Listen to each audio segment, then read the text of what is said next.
Hello and welcome to Let's Crack UPSC CSE. My name is Pratik Nayak and I welcome you all on the largest YouTube platform for civil service preparation. नमस्कार दोस्तों, आप सबका स्वागत है Let's Crack UPSC CSE की channel के ऊपर। And ऑज always हम लोग स्टैंडर्ड 10th की एनसीईआरटी को शुरू किया था। वर्ल्ड हिस्ट्री का बहुत ही इंपॉर्टेंट टॉपिक है और इसी को ही आज के क्लास के अंदर कंटिन्यू करेंगे और समझने की कोशिश करेंगे कि दुनिया के इतिहास का कैसे परिवर्तन आ रहा है और खास करके ये जो कंट्रीज फॉर्मेशन हुआ है कैसे हुआ है उसके ऊपर भी डिस्कस करेंगे। 7 साल से पढ़ा ही रहा हूँ, बच्चों को ज़्यादातर लोगों को पता है कि मैं क्या कराता हूँ। I also teach on Unacademy plus, जैसे यहाँ पे आपको एनसीईआरटी करा रहा हूँ। एक मैंने यूट्यूब के ऊपर एक और सेशन लिया था हिस्ट्री ऑप्शनल को कैसे प्रिपेयर करने का। I also teach on Unacademy plus. Unacademy plus अगर आपको पता होगा इंडिया का लार्जेस्ट लर्निंग प्लेटफॉर्म है। इंडिया के टॉप मोस्ट एजुकेटर्स यहाँ पढ़ाते हैं, लाइव क्लासेस मिलते हैं, अनलिमिटेड एक्सेस, स्ट्रक्चर्ड कोर्सेज आपके कवर हो जाते हैं और यहाँ पे मेरे सब्सक्रिप्शन कोर्सेज चलते हैं। सब्सक्रिप्शन कोर्सेज ऐसे कोर्सेज होते हैं जहाँ पे आपको फीस पे करनी पड़ती है, बट मैं आपको सजेस्ट करूंगा कि आप ये कोर्सेज लीजिए। यहाँ पे मेरा अभी मॉडर्न इंडियन हिस्ट्री का कोर्स चालू हुआ है। 80 आवर्स ऑफ क्लासेस आपको यहाँ पे मिलेंगे और 7 to 9 PM डेली मेरे क्लास होते हैं, ठीक है। तो we have just started few days back और ये करीबन 18 फरवरी तक ये कोर्स अवेलेबल रहेगा लाइव क्लास के अंदर। और लाइव नहीं देखना है तो आप रिकॉर्डेड भी देख पाओगे। अनलिमिटेड क्लासेस का फायदा ये होगा कि आप जितनी बार डाउट्स आपको सॉल्व भी करने हो, वो भी क्वेश्चन हो, वो भी आप देख सकते हो। इसके अलावा अगर आप चाहते हो कि हमारे स्पेशल क्लासेस देखें तो आप ये भी देख सकते हो। ये फ्री क्लासेस होते हैं अनअकैडमी के एप्लीकेशन के ऊपर, आपको इसके लिए कुछ फीस नहीं पे करनी पड़ती है। You can see the quality of courses that we do on the Unacademy, that we conduct on the Unacademy. इसके अलावा मेरे modern, medieval, ancient, post independence, world history, art and culture, इन सब के ऊपर कॉम्प्रिहेंसिव कोर्सेज आ रहे हैं। बहुत ही कॉम्प्रिहेंसिवली तैयारी आपको यहाँ पे हो जाएगी और बहुत बढ़िया तरह से आपको इनफैक्ट इसका फायदा मिलेगा। तो ये मेरे कोर्सेज है कि इसमें करीबन आपको 3000 से ज़्यादा स्लाइड्स अवेलेबल हो जाएगी। You will be able to cover up more than 3000 slides in this course. आपको यहाँ पे ये सब्सक्रिप्शन में जितने भी सब्जेक्ट्स है वो सब यहाँ कवर किए जाएंगे। तो जनरल स्टडीज पूरा का पूरा आपका हो जाएगा एक ही सब्सक्रिप्शन से। जितने भी टॉप मोस्ट टीचर्स है वो भी आपको यहाँ पे पढ़ाएंगे। आंसर राइटिंग की प्रैक्टिस होगी, डाउट सॉल्विंग सेशन होंगे, लाइव क्लासेस होंगे। जितनी बार चाहो उतनी बार आप सेशन को अटेंड भी कर पाओगे। एप्लीकेशन डाउनलोड कीजिए प्ले स्टोर, ऐप स्टोर से और इंडिया के टॉप मोस्ट एजुकेटर्स के साथ पढ़ने के लिए आ जाइए हमारे साथ अनअकैडमी के ऊपर। अनअकैडमी के ऊपर जब आप सब्सक्रिप्शन लोगे तो आपको 2 प्रकार के ऑप्शन भी शायद दिखेंगे। एक दिखेगा प्लस सब्सक्रिप्शन का और दूसरा आइकॉनिक सब्सक्रिप्शन का। आइकॉनिक सब्सक्रिप्शन का फायदा यह है कि आपको एक पर्सनल कोर्स दिया जाता है जो आंसर राइटिंग से लेकर स्टडी प्लानर और फीडबैक आपको देंगे। प्लस सब्सक्रिप्शन में जो नॉर्मल आपको सब्सक्रिप्शन मिलता है, लाइव क्लासेस होती है, इंटरेक्शन विद एजुकेटर्स होते हैं, डाउट सॉल्विंग, हर एक चीज आ जाएगी। आई विल सजेस्ट कि आप जब सब्सक्रिप्शन ले रहे हो तो आपको यहाँ पे एक डिस्काउंट कोड यूज करना है, PN लाइव। ये डिस्काउंट कोड जैसे ही आपने यूज किया you will get 10% discount in any of the fees जो आप 1 महीने का ले रहे हो, 1 साल का या 2 साल का या 3 साल का। आइकॉनिक सब्सक्रिप्शन भी ले सकते हो 69,500 for 1 year, but after using the discount code PN live it will come back to 60,550। This will also get you 10% discount. इसके सिवा अनअकैडमी के ऊपर हमारे ऑप्शनल प्लान भी चलते हैं। You can also join us for the optional subject. अगर आपका ऑप्शनल साइकोलॉजी है, आपका ऑप्शनल पब्लिक एडमिनिस्ट्रेशन है, आपका ऑप्शनल हिस्ट्री है, तो इसके लिए भी आपको टीचर्स मिलेंगे जो आपको ऑप्शनल सब्जेक्ट्स कराएंगे। 1 साल, 2 साल, 3 साल के कोर्सेज आप यहाँ पे भी ले सकते हो। और ऑप्शनल कोर्सेज के लिए भी आई सजेस्ट कि आपको यहाँ पे डिस्काउंट कोड यूज करना है, PN लाइव। हमेशा आपको ये डिस्काउंट कोड के साथ ही चलना है क्योंकि यही डिस्काउंट कोड के द्वारा आपको यहाँ पे 10% ऑफ भी मिलेगा। अगर अपनी तैयारी को चेक करना चाहते हो तो मैं आपको सजेस्ट करूंगा कि आप हमारे फोर्टनाइटली अनअकैडमी कॉम्बैट के अंदर पार्टिसिपेट कीजिए। ये फ्री क्विज को जस्ट पूरा का पूरा कंटेस्ट है जहाँ पे अगर आपने अच्छा परफॉर्म किया तो आपको रिवॉर्ड्स मिलेंगे और रिवॉर्ड्स के रूप में आपको अमेजोन के वाउचर से साथ साथ और भी चीज़ें मिल सकती हैं। अगर आप इनफैक्ट यूपीएससी की तैयारी अभी करना चाहोगे तो अनअकैडमी लेके आया है आपके लिए 2 या मैं कहूँगा कि 6 मंथ्स बैचेस मेनली जो हिंदी इंग्लिश दोनों के अंदर चल रहे हैं। एंड 2021 की जो प्रीलिम्स के लिए जिनको तैयारी के लिए थोड़ा सा भी डाउट है वो हमारे बैचेस के अंदर जुड़ सकते हैं। Expedition batch for 2021, expedition batch for 2022 and expedition batch for 2023। मतलब 1 ईयर 2 ईयर की बैचेस भी आपको यहाँ पे अवेलेबल है, 6 मंथ्स बैच भी अवेलेबल है। आप कोई भी बैच को जुड़िए, हमारे साथ आपकी तैयारी को पुश कीजिए।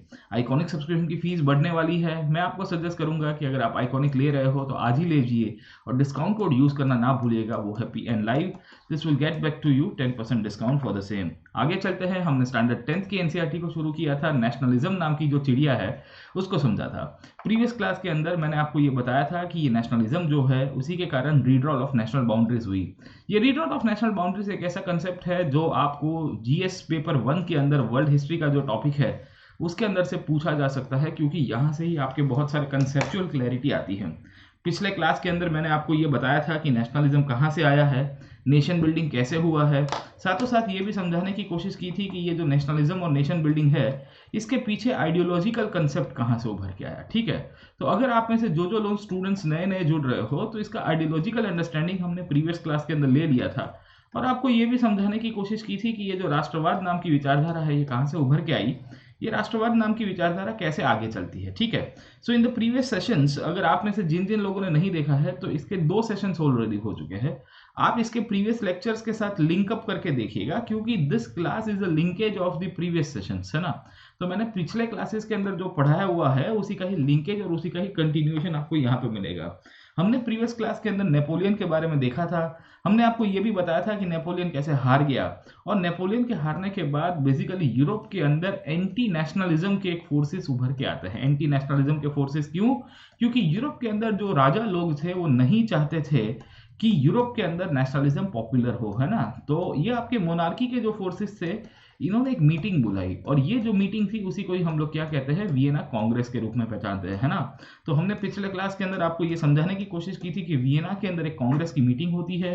ये मीटिंग के अंदर चर्चा विचारणा के बाद फाइनल डिस्कशन या कंक्लूजन इसी बात के ऊपर पहुंचा कि हमको यूरोप के अंदर राजाशाही को फिर से जीवित रखना है और आपके यहाँ पे जो नेशनल फोर्सेस थे उसको तोड़ना है। ठीक है, इसके साथ साथ हमने प्रीवियस क्लास के अंदर नेशनलिज्म की जो डेफिनेशन है, नेशन बिल्डिंग कैसे हुआ, उन सबको भी देखा हुआ था। हमने आपको ये भी समझाने की कोशिश की थी कि ये जो फ्रेंच रिवॉल्यूशन है ये एक बहुत बड़ी कैटलिस्ट इवेंट बनती है in the foundation of the nation, क्योंकि नेशनलिज्म नाम की जो विचारधारा यूरोप के अंदर जो पॉपुलर करता है वो है फ्रांस की क्रांति ही करता है। ठीक है, अगर फ्रांस की क्रांति ना हुई होती तो यूरोप के अंदर राष्ट्रवाद भी उतना ना आता, क्योंकि फ्रांस की क्रांति से ही बेसिकली हमको पता चलता है कि ये जो मेनली इनफैक्ट जो जो जो लिबर्टी वाला जो कंसेप्ट है वो उसी के साथ जुड़ा हुआ टॉपिक है। ठीक है ना।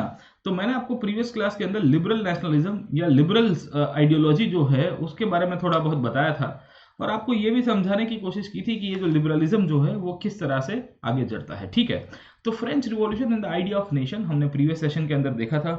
आपको ये बताने की कोशिश की थी कि ये जो फ्रांस की क्रांति है किस तरह से राष्ट्रवाद को जन्म देती है, और हमने आपको ये भी बताया था कि नेपोलियन किस तरह से एक नेशनलिज्म की विचारधारा को आगे चलाने वाला बंदा था।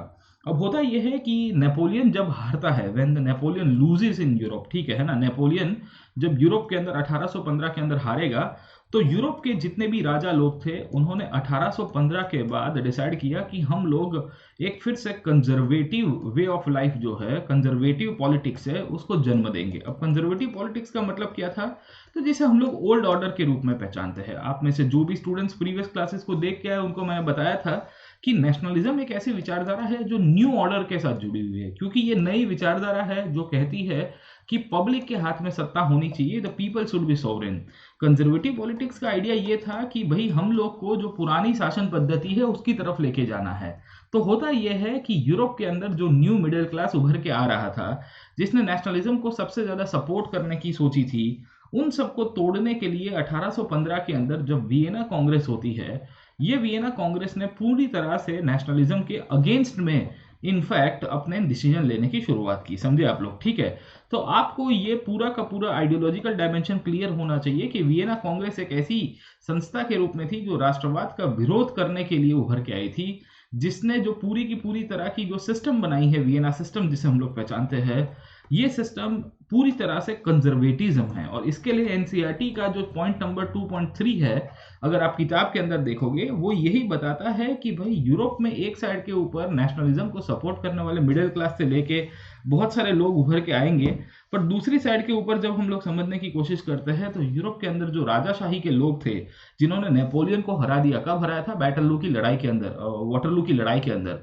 उसके बाद ये कंजर्वेटिव आइडिया उभर के आता है। गेटिंग माय पॉइंट, है ना। तो हमको क्या पता चलता है, पहले तो आपको ये शब्द पता होना चाहिए कि ये कंजर्वेटिज्म क्या है। समझे आप लोग? ठीक है, अब समझने की कोशिश करिए कि ये कंजर्वेटिज्म एक ऐसी विचारधारा है जो ये कहता है कि हमको परंपरा के अंदर रहना चाहिए, हमको कुछ इस प्रकार की संस्थाओं की स्थापना करनी चाहिए जो हमारे रीति रिवाज और खास करके जो चेंजेस हो रहे हैं वो बहुत धीरे धीरे होना चाहिए। ठीक है ना।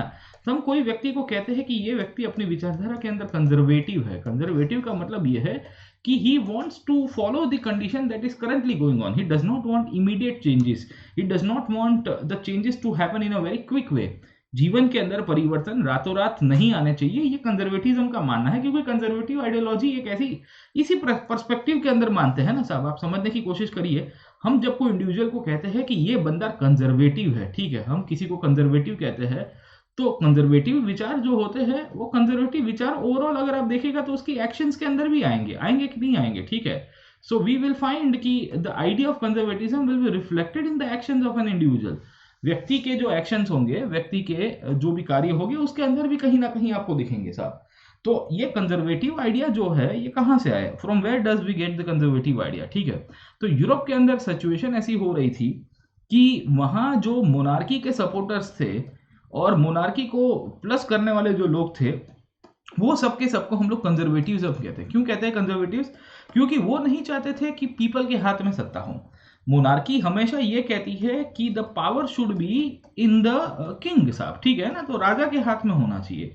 वेरएस नेशनलिज्म या बेसिकली जो न्यू आइडियोलॉजी है वो क्या कहती है कि पावर जो है वो किसके हाथ में होनी चाहिए, पब्लिक के हाथ में होनी चाहिए, समझे आप लोग, ठीक है।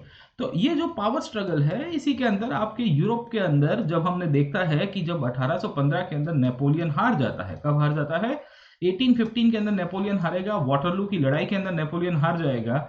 उसके बाद यूरोप के सब राजे रजवाड़े इकट्ठे हुए, बोले भाई नेपोलियन हारा है तो अब तो हमको कुछ करना चाहिए, गेटिंग माय पॉइंट। तो इसी के कारण हमको पता चला कि following the defeat of Napoleon in 1815 the European governments were driven by spirit of conservatism, समझे आप लोग, ठीक है। तो ये जो डेफिनेशन है यहाँ पे दी गई है, आपको बॉक्सेस के अंदर दिखेगी। अच्छा, मैं आपको इंटरेस्टिंग बात बता देता हूँ। एनसीईआरटी के अंदर आपको ये बॉक्सेस दिखेंगे, लाल नीले हरे पीले काले कलर के साथ, ठीक है। ये जितने भी बॉक्सेस होते हैं ना, बहुत प्रोमिनेंट होते हैं, क्योंकि इसमें से ये तो वर्ल्ड हिस्ट्री करा रहा हूँ, वरना अगर आप 9th स्टैंडर्ड की या 8th स्टैंडर्ड की या 7th स्टैंडर्ड की 6th स्टैंडर्ड की एनसीईआरटी देखोगे तो उसमें ये बॉक्सेस के अंदर से क्वेश्चन निकलते हैं। At times we find the questions are asked from this kind of boxes, है ना। तो you need to make sure कि ये बॉक्सेस बहुत प्रोमिनेंट है, ये बॉक्सेस के अंदर से भी आपको क्वेश्चन आते रहेंगे साहब, तो इसको थोड़ा अच्छी तरह से पढ़िएगा, ठीक है। अब कंजर्वेटिव्स क्या कहते थे? कंजर्वेटिव्स ये कहते थे कि सोसाइटी के अंदर और इकोनॉमी के अंदर और पॉलिटिक्स के अंदर, समझ में आ रहा है आपको, ठीक है, समाजवाद, समाज की प्रक्रिया, अर्थव्यवस्था और राजनीति, इन सब के अंदर स्टेटस को होना चाहिए। स्टेटस को का मतलब क्या है दोस्तों, कि जैसा चल रहा है वैसा चलने देने का, ठीक है। स्टेटस को का मतलब ये होता है कि जैसा चल रहा है वैसा चलने देने का, हमको इसके अंदर ज्यादा कुछ लोड नहीं लेने का, मगजमारी नहीं करने का, ठीक है। तो कंजर्वेटिव्स का ट्रेडिशनल ये आइडिया ये रहा है कि हम लोग ऐसे इंस्टीट्यूशंस बनाएंगे जो स्टेट और सोसाइटी को जैसे चल रहा है वैसे चलने देंगे। वो चाहे चर्च हो गया, समाज के अंदर हायरार्की हो गई। अब हायरार्की में क्या था, तो मैंने आपको बताया था, एरिस्टोक्रेट था, मिडिल क्लास था, नीचे पीजेंट्स आया करते थे। राइट टू प्रॉपर्टी या फैमिली के अंदर जिन लोगों को कुछ अधिकार मिले हैं वो वैसे के वैसे होने चाहिए, समझे आप लोग, ठीक है। सो this is one of the reasons कि 1815 के अंदर जब नेपोलियन हारता है और नेपोलियन ने जो फंडामेंटल चेंजेस किए थे, राष्ट्रवाद की विचारधारा फ्रांस की क्रांति से बाहर लेके जाने की कोशिश की थी, उसको ये कंजर्वेटिव्स ने थोड़े बहुत उल्टी करने की कोशिश की। अब देखिए एक चीज बहुत क्लियर कट है, 1789 में जो घटना हुई और 1815 तक का जो पूरा का पूरा पीरियड है, ये करीबन 25 साल के आसपास का पीरियड आपको मिलेगा। ये 25 साल के पीरियड में बहुत सारे चेंजेस आ चुके थे, और चेंजेस आ चुके थे तो इसमें बहुत सारे लोग एडेप्ट कर चुके थे। एडेप्ट करने का मतलब यह है कि वो अपने आप को स्वीकार चुके थे कि अब बदल गया है समय। तो 1815 के अंदर जब उसको फिर से रिवर्स करने की बात आई, तो पूरी तरह से आप रिवर्स नहीं कर पाओगे, क्योंकि 1789 से 1815 के बीच में जब पूरे समाज ने, पूरी तरह से अर्थव्यवस्था ने, पूरी तरह से राजनीति के हिसाब से अगर आप देखोगे तो बहुत सारे पर्सपेक्टिव्स हमारे उभर के आ चुके हैं, बहुत सारे पर्सपेक्टिव्स चेंज होके आ चुके हैं। तो you can not once again go back, है ना। ये तो वैसी बात हो गई कि भारत 1947 के अंदर आज़ाद होता है और उसके बाद 1947 में आज़ाद होने के बाद 25 साल के बाद कोई कहता है कि नहीं अब तुमको फिर से कॉलोनी बनानी है। तो that can not be practically possible. In spite a new foreign ruler, even if they come to power, they will not be able to rule absolutely like the British. तो फ्रांस के अंदर भी यही हुआ, Europe के अंदर भी यही हुआ। कंजर्वेटिव्स जो भी थे वो 1815 के अंदर पावर के ऊपर तो आ गए, पर उनको पता था कि ये लोग सोसाइटी को प्री रिवॉल्यूशनरी दिन के ऊपर नहीं लेके जा पाएंगे, समझे कि नहीं समझे, गेटिंग माय पॉइंट, है ना। तो ये जो प्री रिवॉल्यूशनरी डेज है उसके ऊपर नहीं लेके जा पाएंगे, क्योंकि रिवॉल्यूशन के पहले के समय अलग थे, रिवॉल्यूशन हो गया उसके बाद समय अलग हो गए हैं। इनफैक्ट इन लोगों ने क्या किया कि नेपोलियन ने जो जो चेंजेस प्रपोज किए थे उसके कारण इन्होंने अपना फायदा ढूंढने की कोशिश की। अब देखिए क्या होता है, नेपोलियन ने अपने खुद की सत्ता के लिए फ्रांस के अंदर का खुद को अपने आप को एम्परर घोषित किया था। अगर आपको पता होगा तो Napoleon proclaimed himself as the emperor of France. Napoleon कहता है कि मैं फ्रांस के गणराज्य का राजा हूं साहब, ठीक है। अब you can not call yourself as an emperor of the French republic, either you are an republic और either you are an emperor, है ना। तो आप कहते हो कि मैं फ्रांस के गणराज्य का राजा हूं, तो मतलब कुछ कंफ्यूजिंग स्टेटमेंट हो गया। पर नेपोलियन कुछ इस प्रकार की बातें बोलता है। नेपोलियन क्या था कि बहुत सेंट्रलाइज्ड पर्सनालिटी था। Because Napoleon was a centralised personality, वो चाहता था कि सत्ता अपने हाथ में रहे। तो 1815 के अंदर जब नेपोलियन हारा, तो नेपोलियन को हराने वाले जो लोग थे, उन्होंने नेपोलियन की जो दवाई थी उसी के द्वारा अपने आप को और मजबूत किया। उन्होंने ऐसा नहीं कहा कि हम पुराने समय के अंदर लेके जाएंगे आपको। ये जो राजा लोग थे जिसने नेपोलियन को हराया, इन्होंने नेपोलियन के द्वारा जो चेंजेस किए गए थे, नेपोलियन ने जो पूरी तरह से यूरोप के अंदर तरखाट मचाया था और अपना जो शासन अपने हाथ में लेने की कोशिश की थी, उसी का ही आधार बना के इन्होंने अपने आप को मजबूत किया। अब आप देखिए कि नेपोलियन क्या कर रहा था। तो नेपोलियन ने 1799 से लेके 1815 तक बहुत सारे रिफॉर्म्स किए थे। और अगर आपको प्रीवियस क्लास याद होगा तो मैंने बताया था कि नेपोलियन ने पॉलिटिकल रिफॉर्म्स किए थे, इकोनॉमिक रिफॉर्म्स किए थे, एडमिनिस्ट्रेटिव रिफॉर्म्स किए थे, बहुत सारे रिफॉर्म्स हमको नेपोलियन के द्वारा मिलेंगे। तो मेनली ये लोग क्या करते हैं कि अपने आप को स्ट्रांग और इफेक्टिव बनाने के लिए इन्होंने डिसाइड किया कि नेपोलियन के द्वारा जो इनफैक्ट रिफॉर्म्स हुए हैं, वो रिफॉर्म्स को हम लोग एक्सेप्ट करके अपने हाथ में पावर ले लेंगे। We will take the power on our hand साहब, ठीक है। अब नेपोलियन ने ब्यूरोक्रेसी को काफी एडवांस कर दिया था, क्योंकि नेपोलियन को पता था कि ब्यूरोक्रेसी मेरे हाथ में रहेगी तो साम्राज्य मेरा टिका रहेगा। नेपोलियन ने अपने आर्मी को मॉडर्नाइज किया था। इनफैक्ट जो जो विस्तार उसने जीते थे वहां के लोगों को भी अपनी सेना के अंदर इंक्लूड कराया था। इंक्लूडिंग नेपोलियन ने इकोनॉमी की जब बात करते हैं तो इकोनॉमी के अंदर भी मैंने आपको समझाने की कोशिश की थी कि when the economy reforms were initiated by Napoleon, तो नेपोलियन क्या करता है, नेपोलियन ने रास्ते खुलवा दिए थे। उसने ऑब्स्ट्रक्शंस जो थे ट्रेड एंड कॉमर्स के अंदर वो सब हटवा दिए थे। और इसके कारण नेपोलियन ने इनफैक्ट है ना ट्रेड एंड कॉमर्स को और बढ़ावा दिया था, इकोनॉमिक रिफॉर्म्स किए थे। Last but not the least, Napoleon ने पूरे यूरोप के अंदर जो फ्यूडलिज्म की टेक्निक थी, जो जमींदारों के हाथ में जमीन थी, खास करके जो सर्फडम चला करता था, जहां एक इंसान को बंधुआ बना के जमींदार के अंडर में रखा जाता था, वो सब कुछ बंद कर दिया था। अब ये जितने भी रिफॉर्म्स नेपोलियन ने किए, इसके कारण क्या होता है कि जो यूरोपियन मोनार्क से इनको फायदा हुआ। जब इनके हाथ में सत्ता आई तो इनको पता चला कि यार इसके कारण तो हमको अल्टीमेटली रेवेन्यू बढ़ेगा, इसके कारण तो हमारे सामने विद्रोह नहीं होगा। अगर एफिशिएंट ब्यूरोक्रेसी रहती है तो अल्टीमेटली राज्य चलाने में हमको ही फायदा होगा, है ना। ब्यूरोक्रेसी अच्छी रहती है, if the bureaucracy is good, eventually it will help us the king to run the state as well, है ना। तो क्या होता है कि 1815 के अंदर यूरोपियन जितने भी मोनार्क्स थे, जहां जहां इन्होंने पूरा एक ग्रुप बनाया था, खास करके उसके अंदर ब्रिटेन था, रशिया था, ऑस्ट्रिया था, प्रशिया था, इन सब ने इकट्ठा होकर बेसिकली जब नेपोलियन को हराया, Britain, Russia, Austria and Prussia, Prussia मतलब जर्मनी का एक भाग था, पर प्रशिया के जो राजा थे वो सब भी इनफैक्ट नेपोलियन से जलते थे। और इसी के कारण हमको पता चला कि जब इन्होंने नेपोलियन को हरा दिया, when they defeated Napoleon at the battle of Waterloo, तो इसके बाद इन्होंने डिसाइड किया कि भाई हम लोग यूरोप का एक नया एक पूरा नक्शा बनाने की कोशिश करेंगे। गेटिंग माय पॉइंट, है ना। तो we find they will be meeting at a place called as Vienna. और वियना के अंदर जब इन्होंने मीटिंग की, इसी को ही हम लोग क्या कहते हैं, वियना कांग्रेस के रूप में कहते हैं। अब देखिए, यू ट्राई टू अंडरस्टैंड कि ये कांग्रेस क्या है और किस तरह से पूरी की पूरी बातें चलती रहती है, ठीक है। तो आपको पता होगा कि कांग्रेस आपको इंडिया के अंदर भी एक इंस्टीट्यूशन मिलती है साहब, ठीक है। पर कांग्रेस एक्चुअली किसको कहते हैं मैं आपको बता देता हूँ। Congress is nothing but N assembly of people. Congress का अगर आप सादा मीनिंग देखने की कोशिश करोगे तो आपको मिलेगा कि कुछ लोगों की एक सभा है। Congress is nothing more than assembly of people. और उस टाइम पे 1815 की जब हम लोग बात करते हैं तो 1815 के अंदर Vienna was under the control of Austrians. Austria जो राजा थे उसके अंडर में पूरा हुआ करता था। और ऑस्ट्रिया के चांसलर हुआ करते थे मेटरनिक। कौन हुआ करते थे? मेटरनिक। अब चांसलर किसे कहते हैं? तो हम लोग प्राइम मिनिस्टर की पोस्ट को कहेंगे, या मेटरनिक के पास उस टाइम पे फॉरेन मिनिस्टर का भी पूरा चार्ज हुआ करता था। अब देखिए क्या हो रहा है, व्हाट इज हैपनिंग साहब, ठीक है। इन्होंने डिसाइड किया कि भाई नेपोलियन ने जो पूरी तरह से यूरोप के अंदर तरखाट और तांडव मचाया है और इसके कारण हम लोग की जो सत्ता है वो लेने की कोशिश की है, हमारा साम्राज्य हमसे तोड़ दिया है, तो हमको क्या करना है, हमको उसको रिवर्स करना है, ठीक है ना। तो what do we find, Vienna congress की आपको 2-3 पॉइंट मिलेगी, ठीक है। आपको यहाँ से क्वेश्चन आ सकता है कि वियना कांग्रेस का सिग्निफिकेंस क्या था और वियना कांग्रेस के अंदर ऐसी क्या क्या घटनाएं हो गई थी, क्या क्या इवेंट्स हो गए थे। तो आपको पता होना चाहिए कि what was the outcome of the Vienna Congress, ठीक है। वियना कांग्रेस की खासियत ये थी कि नेपोलियन के द्वारा जो एम्पायर बिल्डिंग हुआ था, नेपोलियन के द्वारा जो एम्पायर बिल्डिंग हुआ था उसको तोड़ने का प्लान सबसे पहले वियना कांग्रेस ने किया। क्यों था? क्योंकि क्या हुआ था कि जब फ्रांस के ऊपर नेपोलियन ने शासन किया 1799 ऑनवर्ड से लेके 1815 तक, इस पीरियड के दौरान नेपोलियन ने बेसिकली ऑस्ट्रिया के बहुत सारे प्रदेश जीत लिए थे। इस पीरियड के दौरान ऑस्ट्रिया के साथ साथ इटली को भी नेपोलियन ने अपने हाथ में लेने की कोशिश की थी। इसी पीरियड के साथ साथ नेपोलियन ने, अगर आप समझने की कोशिश करोगे, जर्मनी और प्रशिया को भी अपने हाथ में लिया था, और इंक्लूडिंग नेपोलियन ने ब्रिटेन को भी डिफीट करने की कोशिश की थी, और रशिया के ऊपर भी इनफैक्ट, है ना, नेपोलियन कहीं ना कहीं आक्रमण करने की कोशिश करेगा। खैर, रशिया तो काफी एक्सटेंडेड था, पर रशिया इसके लिए इंपॉर्टेंट था क्योंकि पोलैंड का जो प्रदेश था उसके ऊपर भी नेपोलियन की थोड़ी आंख गड़ी हुई थी। गेटिंग माय पॉइंट, है ना।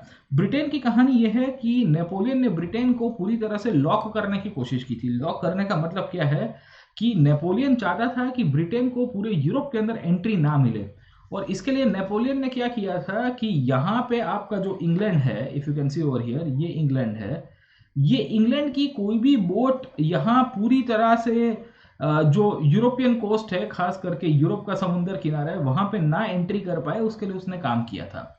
So what Napoleon did is very much interesting. Napoleon क्या करता है, अगर आप समझोगे तो, नेपोलियन ने पूरा का पूरा जो यूरोपियन कोस्टल एरिया है वेस्टर्न यूरोप का, वहां पे ब्लॉकेड लगा दिया। ब्लॉकेड लगाने का मतलब समझ में आता है कि नहीं आता आपको, ठीक है ना। तो नेपोलियन ने पूरी तरह से ब्लॉकेड लगाया था, और ये ब्लॉकेड को हम लोग कहते हैं कॉन्टिनेंटल सिस्टम। क्या कहते हैं? Continental system.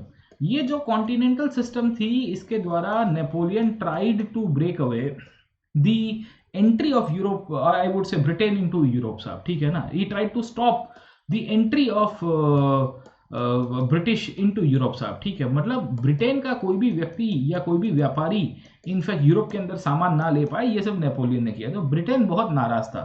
तो 1815 के अंदर जब ब्रिटेन को मौका मिला, नेपोलियन हार गया है, तो ब्रिटेन ने भी कहा कि बेटा, हम तो तुम्हारा डंका बजाएंगे, तुमने हम लोग को परेशान किया था, तुम्हारी बारी है, तुम हारे हुए हो। और हिस्ट्री तो आपको पता ही है कि किसके द्वारा लिखा जाता है। History is always written by the victor forces, है ना। इतिहास उन्हीं के द्वारा लिखा जाता है जो जीतते हैं साहब।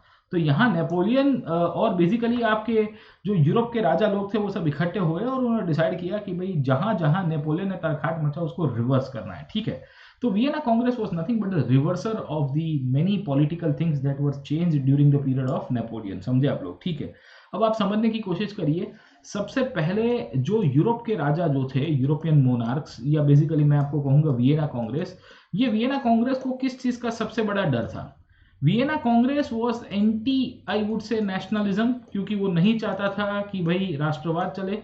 Vienna Congress was anti democracy, वो नहीं चाहता था कि लोकशाही फिर से वापस सत्ता के ऊपर आए, या मैं कहूंगा एंटी रिपब्लिक, कि वो नहीं चाहता था कि पब्लिक पावर के ऊपर आए। Getting my point.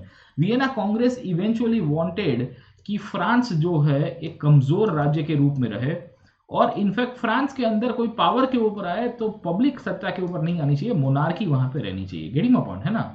तो इन लोग ने क्या किया, वियना कांग्रेस के जो शासक थे, उन्होंने फ्रांस के अंदर मोनार्की को वापस बिठाया, and this is one of the reasons the Bourbon dynasty was reestablished in the Vienna congress, है ना। अब ये कौन सी बर्बन डायनेस्टी है? तो अगर आपको याद होगा तो फ्रेंच रिवॉल्यूशन के अंदर मैंने आपको बढ़ाया था, ठीक है। स्टैंडर्ड 9th की एनसीईआरटी के अंदर भी बताया था, और शायद प्रीवियस लेक्चर अगर आपने देखा होगा तो उसके अंदर भी आपको एक्सप्लेन करने की कोशिश की थी कि बर्बन डायनेस्टी एक्चुअली फ्रांस के ऊपर रूल करने वाली डायनेस्टी थी।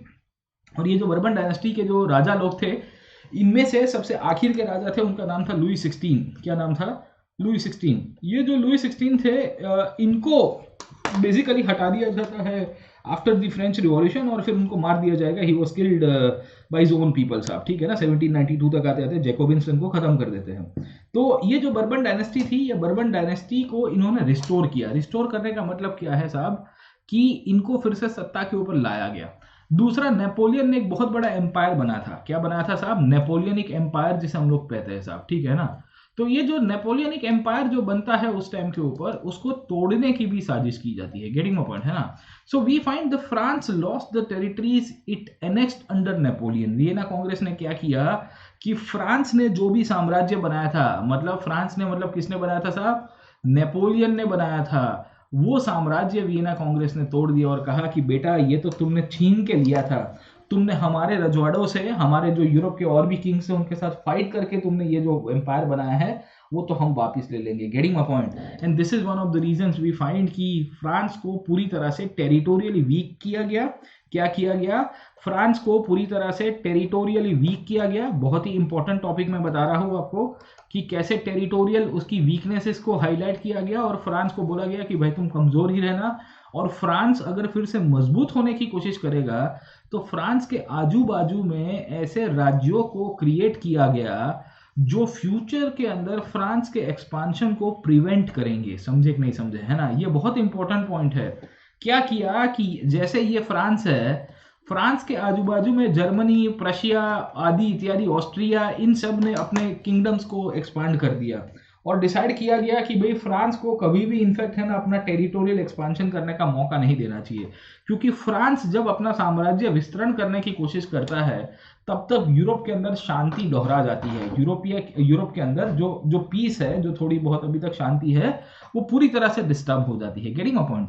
तो इन सब कंडीशंस में हमको 3-4 चीजें पता चलती है साहब कि जो पूरी तरह से नेपोलियन ने जो तरखाट मचाया था वो बदलने की कोशिश की गई। नेपोलियन ने जो बड़े बड़े एम्पायर क्रिएट किए थे, जहां जहां उसने अपने किंगडम्स को एक्सपांड किया था, उसको रिवर्स किया गया। अब यूरोप के राजा कौन कौन थे साहब? ठीक है, तो उस टाइम पे नेपोलियन ने ऑलमोस्ट बेल्जियम को भी कैप्चर कर दिया था। ही ऑल्सो कैप्चर बेल्जियम साहब। He also capture certain region of, I would say, Italy as well. अब इन सब चीजेस को रिवर्स करने की बात होती है। अब इन सब के अंदर हम लोग जब समझने की कोशिश करेंगे तो बेल्जियम जो है, वो बेल्जियम बेसिकली पहले तो फ्रांस का पार्ट हो गया था, ये बेल्जियम को नेदरलैंड्स के हाथ में दे दिया गया। अगर आपको याद होगा तो Netherlands was also under the control of the French occupation when the Napoleon used to rule. तो यहाँ पे नेदरलैंड्स का एक नया किंगडम क्रिएट किया गया, ओरांजे फैमिली, अगर आपको पता होगा साहब, ठीक है ना? तो ये जो ओरांजे फैमिली है उनको वहां पे क्रिएट किया गया और बेल्जियम इनको दे दिया गया। Netherlands and Belgium became one country. You can imagine के किंगडम बन गया था। लेटर ऑन 1830 के अंदर बेल्जियम के लोग नाराज हो जाते हैं, उन्होंने विद्रोह कर दिया और Belgium became a separate independent kingdom और फिर एक कंट्री के रूप में बनता है। ठीक है, तो पहले वियना कांग्रेस ने ये ध्यान रखा कि हो सके उतने फ्रांस को कमजोर कर दो, हो सके उतना फ्रांस का प्रभाव जहां जहां है उसको पूरी तरह से तोड़ दिया जाए। गेटिंग माय पॉइंट, है ना? तो इस तरह से इन्होंने डिसाइड किया फ्रांस के आजू बाजू में, तो जैसे नेदरलैंड्स और बेल्जियम को एक कर दिया साहब, ठीक है, नेदरलैंड्स और बेल्जियम को एक किया। दूसरा अगर आप समझने की कोशिश करोगे तो हमको पता चलता है कि ये जिनोआ करके एक प्रदेश था, वो भी फ्रांस ने ले लिया था, उसको पीडमोंट के साथ ऐड कर दिया गया। Piedmont was a area in Italy, Genoa was technically I would say area in Italy but which was taken over by Napoleon साहब। तो डिसाइड किया जाता है कि जिनोआ का जो एरिया है वो पीडमोंट को दे दिया। पीडमोंट का मतलब क्या है साहब? इटली के एक अंदर राज्य को दे दिया। और इस तरह से इन्होंने डिसाइड किया कि भाई नेपोलियन ने जो फ्रांस का एम्पायर बनाया था उसको तोड़ दिया जाए साहब, ठीक है ना? तो फ्रांस का बड़ा सा टुकड़ा था, बहुत बड़ी जमीन थी फ्रांस के पास एक टाइम के ऊपर, नेपोलियन जब रूल कर रहा था उसको तोड़ा गया। यही इसी को ही वियना कांग्रेस का आउटकम के रूप में पहचानते हैं। गेटिंग माय पॉइंट, है ना? प्रशिया जो उस टाइम पे जर्मनी का बहुत बड़ा राज्य था, that was a kingdom and part of Germany, इसको नई टेरिटरीज दी जाती है वेस्टर्न एरियाज के अंदर, ठीक है? तो आपको अभी थोड़ी देर के बाद मैपिंग के द्वारा समझाने की कोशिश करूंगा कि यूरोप में क्या क्या परिवर्तन आए। पर Prussia was given new territory in the western frontiers and Austria was given the control of north Italy. You can imagine कि ये वो एरिया है ऑस्ट्रिया का जिसको नेपोलियन ने डिफीट किया था। इटली का नॉर्दर्न रीजन जो है उसको भी बेसिकली नेपोलियन ने डिफीट किया था। इन सब रीजन्स को डिफीट किया था और इसने इटली का जो पार्ट है वो नेपोलियन ने अपने अंडर में बनाया था, उसको रिवर्स कर दिया गया, ठीक है? अब सवाल ये था कि जर्मनी का क्या होगा, what will happen to Germany, क्योंकि जर्मनी एक टाइम के ऊपर 300 राज्य थे, ये 300 में से 39 स्टेट्स के अंदर कन्वर्ट हुआ था। Germany got converted into 39 big states और इसमें से प्रशिया भी था, ऊपर ऑस्ट्रिया भी बैठा था, ठीक है? तो इन्होंने डिसाइड किया कि जर्मनी के अंदर जो संघ बनाया है, the German confederation of 39 states, उसको तोड़ेंगे नहीं। जैसे बाकी सारे रीजन को तो तोड़ दिया, जैसे इटली के कुछ रीजन मैंने आपको बताया कि इसको दे दिए, ऑस्ट्रिया को दे दिए, कुछ पीडमोंट को दे दिए साहब, है ना? फिर बेल्जियम नेदरलैंड्स को मर्ज किया। यहाँ इन्होंने जर्मनी के संघ को नहीं तोड़ा, the German confederation which was won over by Napoleon, उसको तोड़ते नहीं है साहब, ठीक है। इन्होंने वहां पे पूरी तरह से जो ऑस्ट्रिया है वो ऑस्ट्रिया के कंट्रोल में जर्मनी का कॉन्फेडरेशन दे दिया और कहा कि ये जो पूरा का पूरा जर्मन कॉन्फेडरेशन बना है उसका जो बिग बॉस होगा वो कौन होगा, वो ऑस्ट्रिया होगा। क्यों? क्योंकि मेटरनिक वाज द पर्सन जिसने ये कॉन्फ्रेंस को ऑर्गेनाइज कराया था। तो मेटरनिक कहता है कि देखो भाई, मैंने कॉन्फ्रेंस को ऑर्गेनाइज कराया तो मेरे को भी कुछ मिलना चाहिए। Getting my point? सादी भाषा में हम लोग को एक चीज समझ में आ रही है कि वियना के अंदर जब ये मीटिंग हुई, वियना के अंदर जब ये चर्चाएं हुई, वियना के अंदर जो पूरा डिस्कशन हुआ, उसमें टेरिटोरियल लॉस फ्रांस को बहुत हुआ, क्योंकि फ्रांस के जो शासक थे, फ्रांस के जो सत्ताधीश थे, उनके हाथ से सत्ता चली जाएगी। गेटिंग माय पॉइंट है ना? तो इन दिस सिचुएशन हमको पता चलती है कि आपके फ्रांस को पूरी तरह से तोड़ने की कोशिश की गई। इनफैक्ट पोलैंड का कुछ विस्तार था जो एक टाइम के ऊपर नेपोलियन ने क्लेम करने की कोशिश की थी, उसको रशिया को दे दिया जाता है, ठीक है। So we find the Russia was given part of Poland, और प्रशिया जो बेसिकली उस टाइम पे आपके जर्मन कॉन्फेडरेशन का पार्ट था, उसको सेक्सोनी का एक विस्तार दे दिया गया, ठीक है। तो सेक्सोनी भी अगर आप देखोगे तो यूरोप के ही एक रीजन के अंदर आपको मिल जाएगा। तो यू कैन इमेजिन मेजोरिटी जो रीजन्स है उसके द्वारा वियना कांग्रेस ने बहुत सारे चेंजेस लाने की कोशिश की। गेटिंग माय पॉइंट और नॉट, है ना? तो ये सब पॉइंट से हमको समझ में आता है कि नेपोलियन ने इन सबको एक रीजन के अंदर इंटीग्रेट कराया था। नेपोलियन ने क्या कहा था कि ये सब मेरे रीजन्स हैं, this are all regions which are controlled by the French empire, और इसको मैं पकड़ के रखूंगा साहब, ठीक है। ये जो वियना कांग्रेस होती है, ये वियना कांग्रेस ने पूरी तरह से ऑस्ट्रिया का एम्पायर बनाया। प्रशिया को पोलैंड, ये सेक्सोनी वाला रीजन भी दे दिया साहब। यहाँ पे अगर आप देख रहे हो ये ग्रीन वाला रीजन है, यहाँ पे आपको मेनली ये पीडमोंट सर्डेनिया दिख जाएगा साहब, ये सिसिली का किंगडम दिख जाएगा। इंक्लूडिंग फ्रांस को कमजोर करने के लिए इन्होंने नेदरलैंड्स और बेल्जियम को पूरी तरह से इनफैक्ट है ना मर्ज करा दिया। तो आपको दिख रहा होगा ये जो व्हाइट कलर वाला रीजन है, इसमें नेदरलैंड्स बेल्जियम दोनों आ रहे हैं, समझे आप लोग, ठीक है। और आजू बाजू में फ्रांस के आजू बाजू वाले रीजन के अंदर ऐसे इन्होंने स्टेट्स को क्रिएट किया जिसके कारण फ्रांस कभी स्ट्रांग नहीं हो पाएगा, France will not be become a strong state, है ना। तो यू कैन इमेजिन कि ये क्यों किया गया था। The Congress after the 1815 of Vienna, मतलब वियना कांग्रेस के बाद इनका एक ही टारगेट था कि पूरी तरह से फ्रांस को वीक किया जाए। फ्रांस की टेरिटोरियल पावर्स जो है, फ्रांस के पास जो टेरिटरी है, वो टेरिटरी को डिवाइड कर दिया जाए। और डिवाइड किसके द्वारा किया गया? The division was among, I would से, दी रशियंस। रशिया को पोलैंड दिया जाना है, नेदरलैंड्स को कुछ दे दिया गया। नेदरलैंड्स को क्या दिया गया साहब? बेल्जियम दे दिया गया, ठीक है। ये आपको आंसर के अंदर फैक्ट पता होनी चाहिए, इसके लिख रहा हूं मैं आपको थोड़ा बहुत आइडिया भी रहेगा। इंक्लूडिंग जिनोवा मैंने आपको बताया जो पीडमोंट को दे दिया जाता है, और इसके साथ साथ मैं आपको लोम्बार्डी और वेनिस, अगर आप नॉर्दर्न इटली का रीजन देखोगे, if you can see the region of northern Italy, तो आपको यहाँ पे लोम्बार्डी दिखेगा और वेनिस दिखेगा, ठीक है ना। लोम्बार्डी वाला जो रीजन है खास करके, ये लोम्बार्डी वाला रीजन, ये भी इनफैक्ट कहीं ना कहीं इनको दे दिया जाता है। क्या कहते हैं? This was also given to the Austrians आप, ठीक है। तो नॉर्थ इटली का जो कुछ रीजन है, नॉर्थ इटली का कुछ रीजन है, ये ऑस्ट्रिया ने अपने हाथ में ले लिया साहब, ठीक है। इंक्लूडिंग सैक्सोनी वाला रीजन जो है वो किसको दे दिया गया साहब? प्रशिया को दे दिया गया। Prussia eight that time was one of the biggest states of the German confederation, मैंने आपको बताने की कोशिश की। और जर्मनी के अंदर जो 39 स्टेट्स थे, वो जर्मन कॉन्फेडरेशन जो था, ये जर्मन कॉन्फेडरेशन को इन्होंने पॉलिटिकली टच नहीं किया, इसको तोड़ा नहीं, बट व्हाट दे डिड कि जर्मन कॉन्फेडरेशन का जो बॉस है, इसका जो मेन कंट्रोलिंग अथॉरिटी, उसको ऑस्ट्रिया बना दिया गया। तो आपको समझ में आ रहा है कि क्या सिचुएशन क्रिएट की थी नेपोलियन ने, and how did the Vienna congress, and how did the Vienna congress tried to went to the old order, वो पुराने ऑर्डर को बेसिकली रिवाइव करने की कोशिश करता है। अब इन सब का इम्पैक्ट क्या पड़ा, आप मुझे बताइए कि what will be the impact of all the changes, the geographical changes, the geopolitical changes that were taken साहब, ठीक है ना। तो जितने भी ये जियोपॉलिटिकल चेंजेस इस दौरान हो रहे हैं, all the geopolitical changes that were coming up at that time, ये जियोपॉलिटिकल चेंजेस का इम्पैक्ट क्या पड़ता है, यू ट्राई टू अंडरस्टैंड। आप इसको समझने की कोशिश करिए कि what will be the ultimate geopolitical impact of all this things, हाँ ठीक है। इसकी क्या असर पड़ेगी, इसका क्या अल्टीमेट आउटकम रहेगा साहब, ठीक है। तो इसमें होता क्या है कि फ्रांस ने तो सब कुछ एक कर दिया था, नेपोलियन ने यहाँ के लोगों को कहीं ना कहीं यूनिफाई करने की कोशिश की थी, और नेपोलियन ने कहा था कि आप अपने हिसाब से इनफैक्ट है ना मेरे साम्राज्य के अंदर जी सकते हो। अब ये जो पुराने राजा थे, जब को इनको फिर से पावर आया, तो they started to live their life in the old order. इन्होंने अपना फिर से पुराना साम्राज्य के हिसाब से अपना जीवन जीना शुरू कर दिया, और इनको पता चल गया कि भाई हमको कौन रोकेगा। गेटिंग अ पॉइंट, है ना। So the main intention was to restore the monarchies. Vienna congress का मेन इंटेंशन क्या था कि जो पुरानी राजाशाही थी उसको रिस्टोर करना है, which were once upon a time overthrown by Napoleon. Napoleon ने जो साम्राज्य बना के बेसिकली इनको उठा दिया था, and they wanted to create a conservative order. समझे आप लोग, ठीक है। तो आपको पता होना चाहिए कि ये जो वियना कांग्रेस है, ये वियना कांग्रेस क्या करना चाहती थी। ये वही करना चाहती थी जिसके द्वारा इनके हाथ में सत्ता रहनी चाहिए साहब, ठीक है। और इसके कारण फिर से जब मोनार्की आई तो शासन पद्धति कैसी हो जाती है, ऑटोक्रेटिक हो जाती है। और ऑटोक्रेटिक में तो आपको पता ही है कि राजा को कुछ भी पसंद नहीं आएगा अगर आप उसके सामने लिखोगे। राजा को कुछ भी पसंद नहीं आएगा मेनली कि अगर आपने उसका क्रिटिसिज्म कर दिया।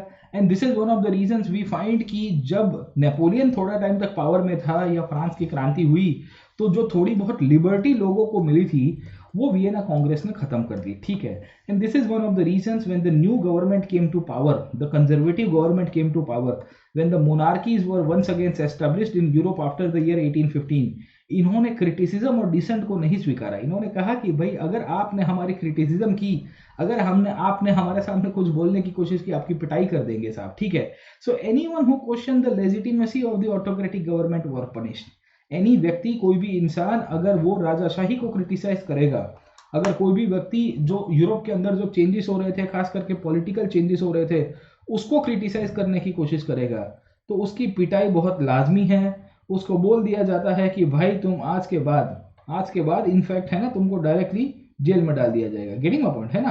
तो आप समझने की कोशिश करिए व्हाट इज हैपनिंग, क्या क्या चीजें यहाँ पे हो रही है, और जो ऑटोक्रेटिक गवर्नमेंट जो है वो किस तरह से अपने सिस्टम को चला रहे की कोशिश कर रही है। अब देखिए, फ्रांस की क्रांति के बाद लिबर्टी आई थी।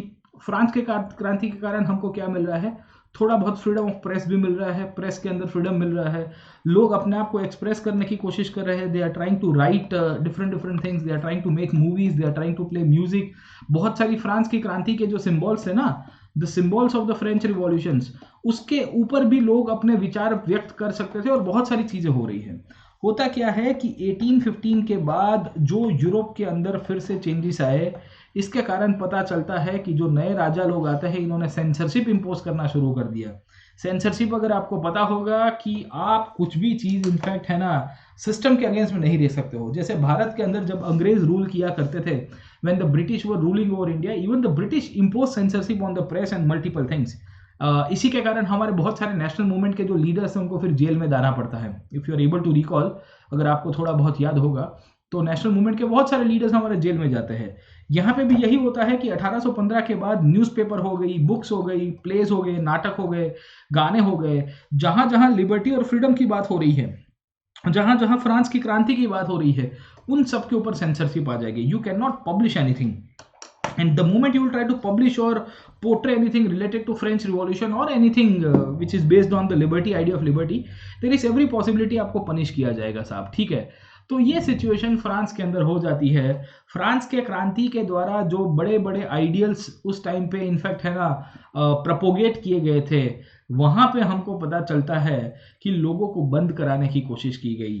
1815 का जो पीरियड था, वो पीरियड हमारे लिए इम्पोर्टेंट क्यों है, क्योंकि उस दौरान आपके न्यू मिडिल क्लास का ग्रोथ होने की शुरुआत हो रही है। ये जो न्यू मिडिल क्लास था, ये अपनी लिबरल आइडियोलॉजी के लिए जाना जाता था, ये अपनी लिबरल नेशनलिज्म के लिए जाना जाता था, और इन्होंने सोचा था कि एक नया समय आएगा, एक नया दौर आएगा जिसके कारण हम लोग हमारे देश की प्रगति करेंगे।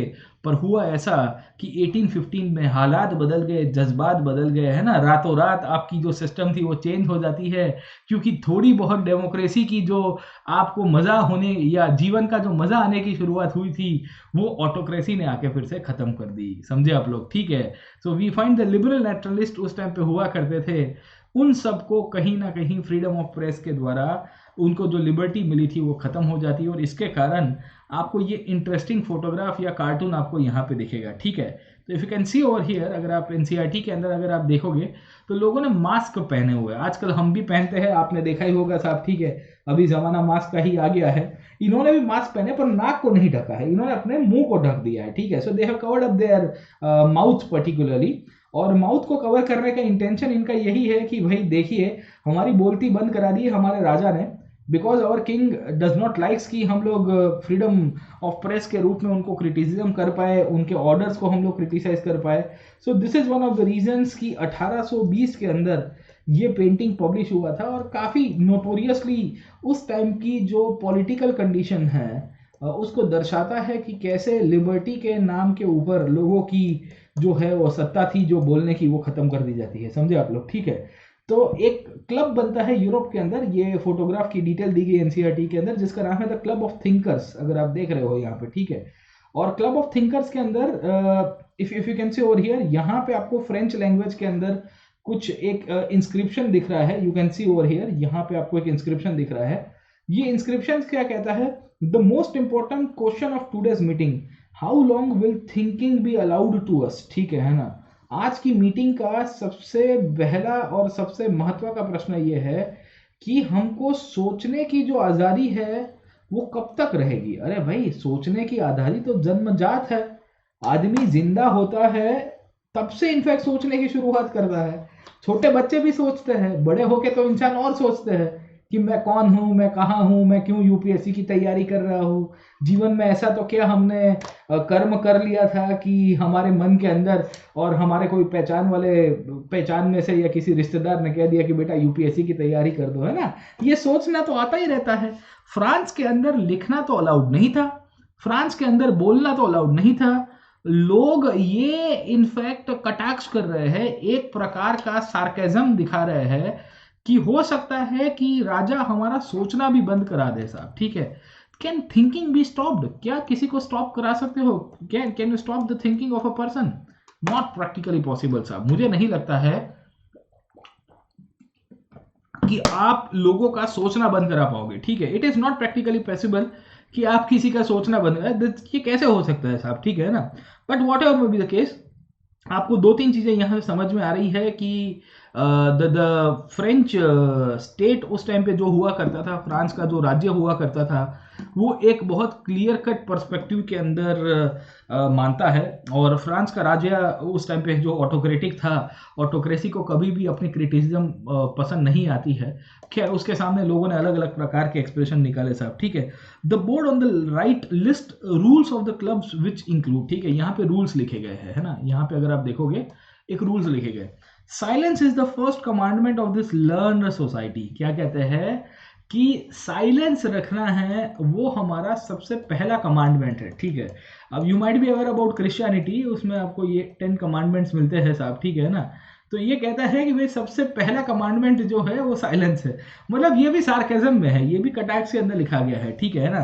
To avoid the eventuality whereby member of this clubs में succumb to the temptation of speech, muzzles will be distributed to members upon entering. मतलब क्या है कि अगर कोई इंसान बोलने की इनफैक्ट थोड़ी बहुत इच्छा भी रखता है, या वो शायद टेम्प्ट कर देता है कि नहीं I want to speak out, तो उस वो बोले ना, इसके लिए कोई भी इंसान जब यहाँ पे घुसेगा तो उसको काइंड ऑफ मास्क जैसा या कुछ ऐसा दिया जाएगा जिसके कारण वो ना बोल पाए। तो आप समझने की कोशिश करिए कि फ्रांस की क्रांति, और फ्रांस की क्रांति के बाद जब वियना कांग्रेस आया, वियना कांग्रेस ने लोगों की जीवन कितनी खराब कर दी थी, क्योंकि ऑटोक्रेटिक थॉट वाले जो लोग हैं वो सत्ता के ऊपर आए, उन्होंने freedom of speech and expression ले लिया, और इन्होंने तो इससे एक स्टेप आगे जाके सोचा कि भाई शायद तक हमारा राजा हमको सोचने की आज़ादी भी ना दे, इससे अच्छा चुप रहना ही ज़्यादा ठीक रहेगा, ठीक है।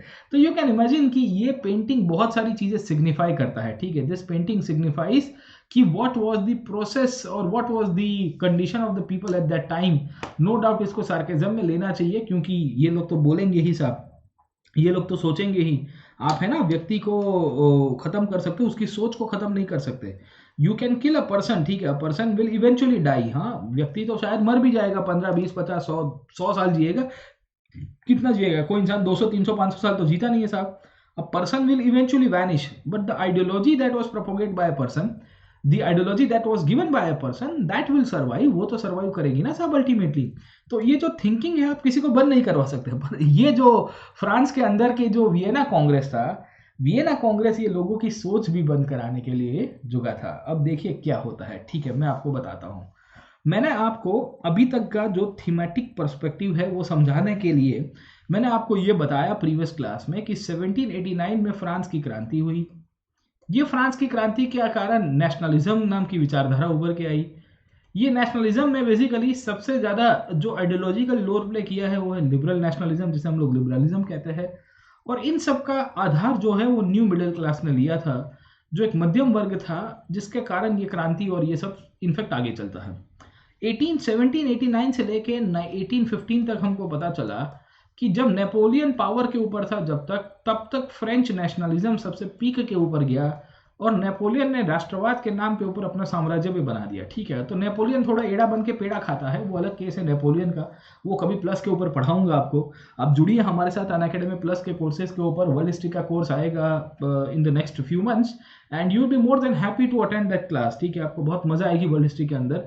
यही टॉपिक्स को हम लोग एक अलग डायमेंशन के साथ भी देखने की कोशिश करेंगे। अब देखिए 1815 के अंदर वियना कांग्रेस हुआ, और जब वियना कांग्रेस होता है 1815 के अंदर, तो एक पिक्चर बहुत क्लियर हो चुका था after the Vienna Congress that the conservative forces were in power.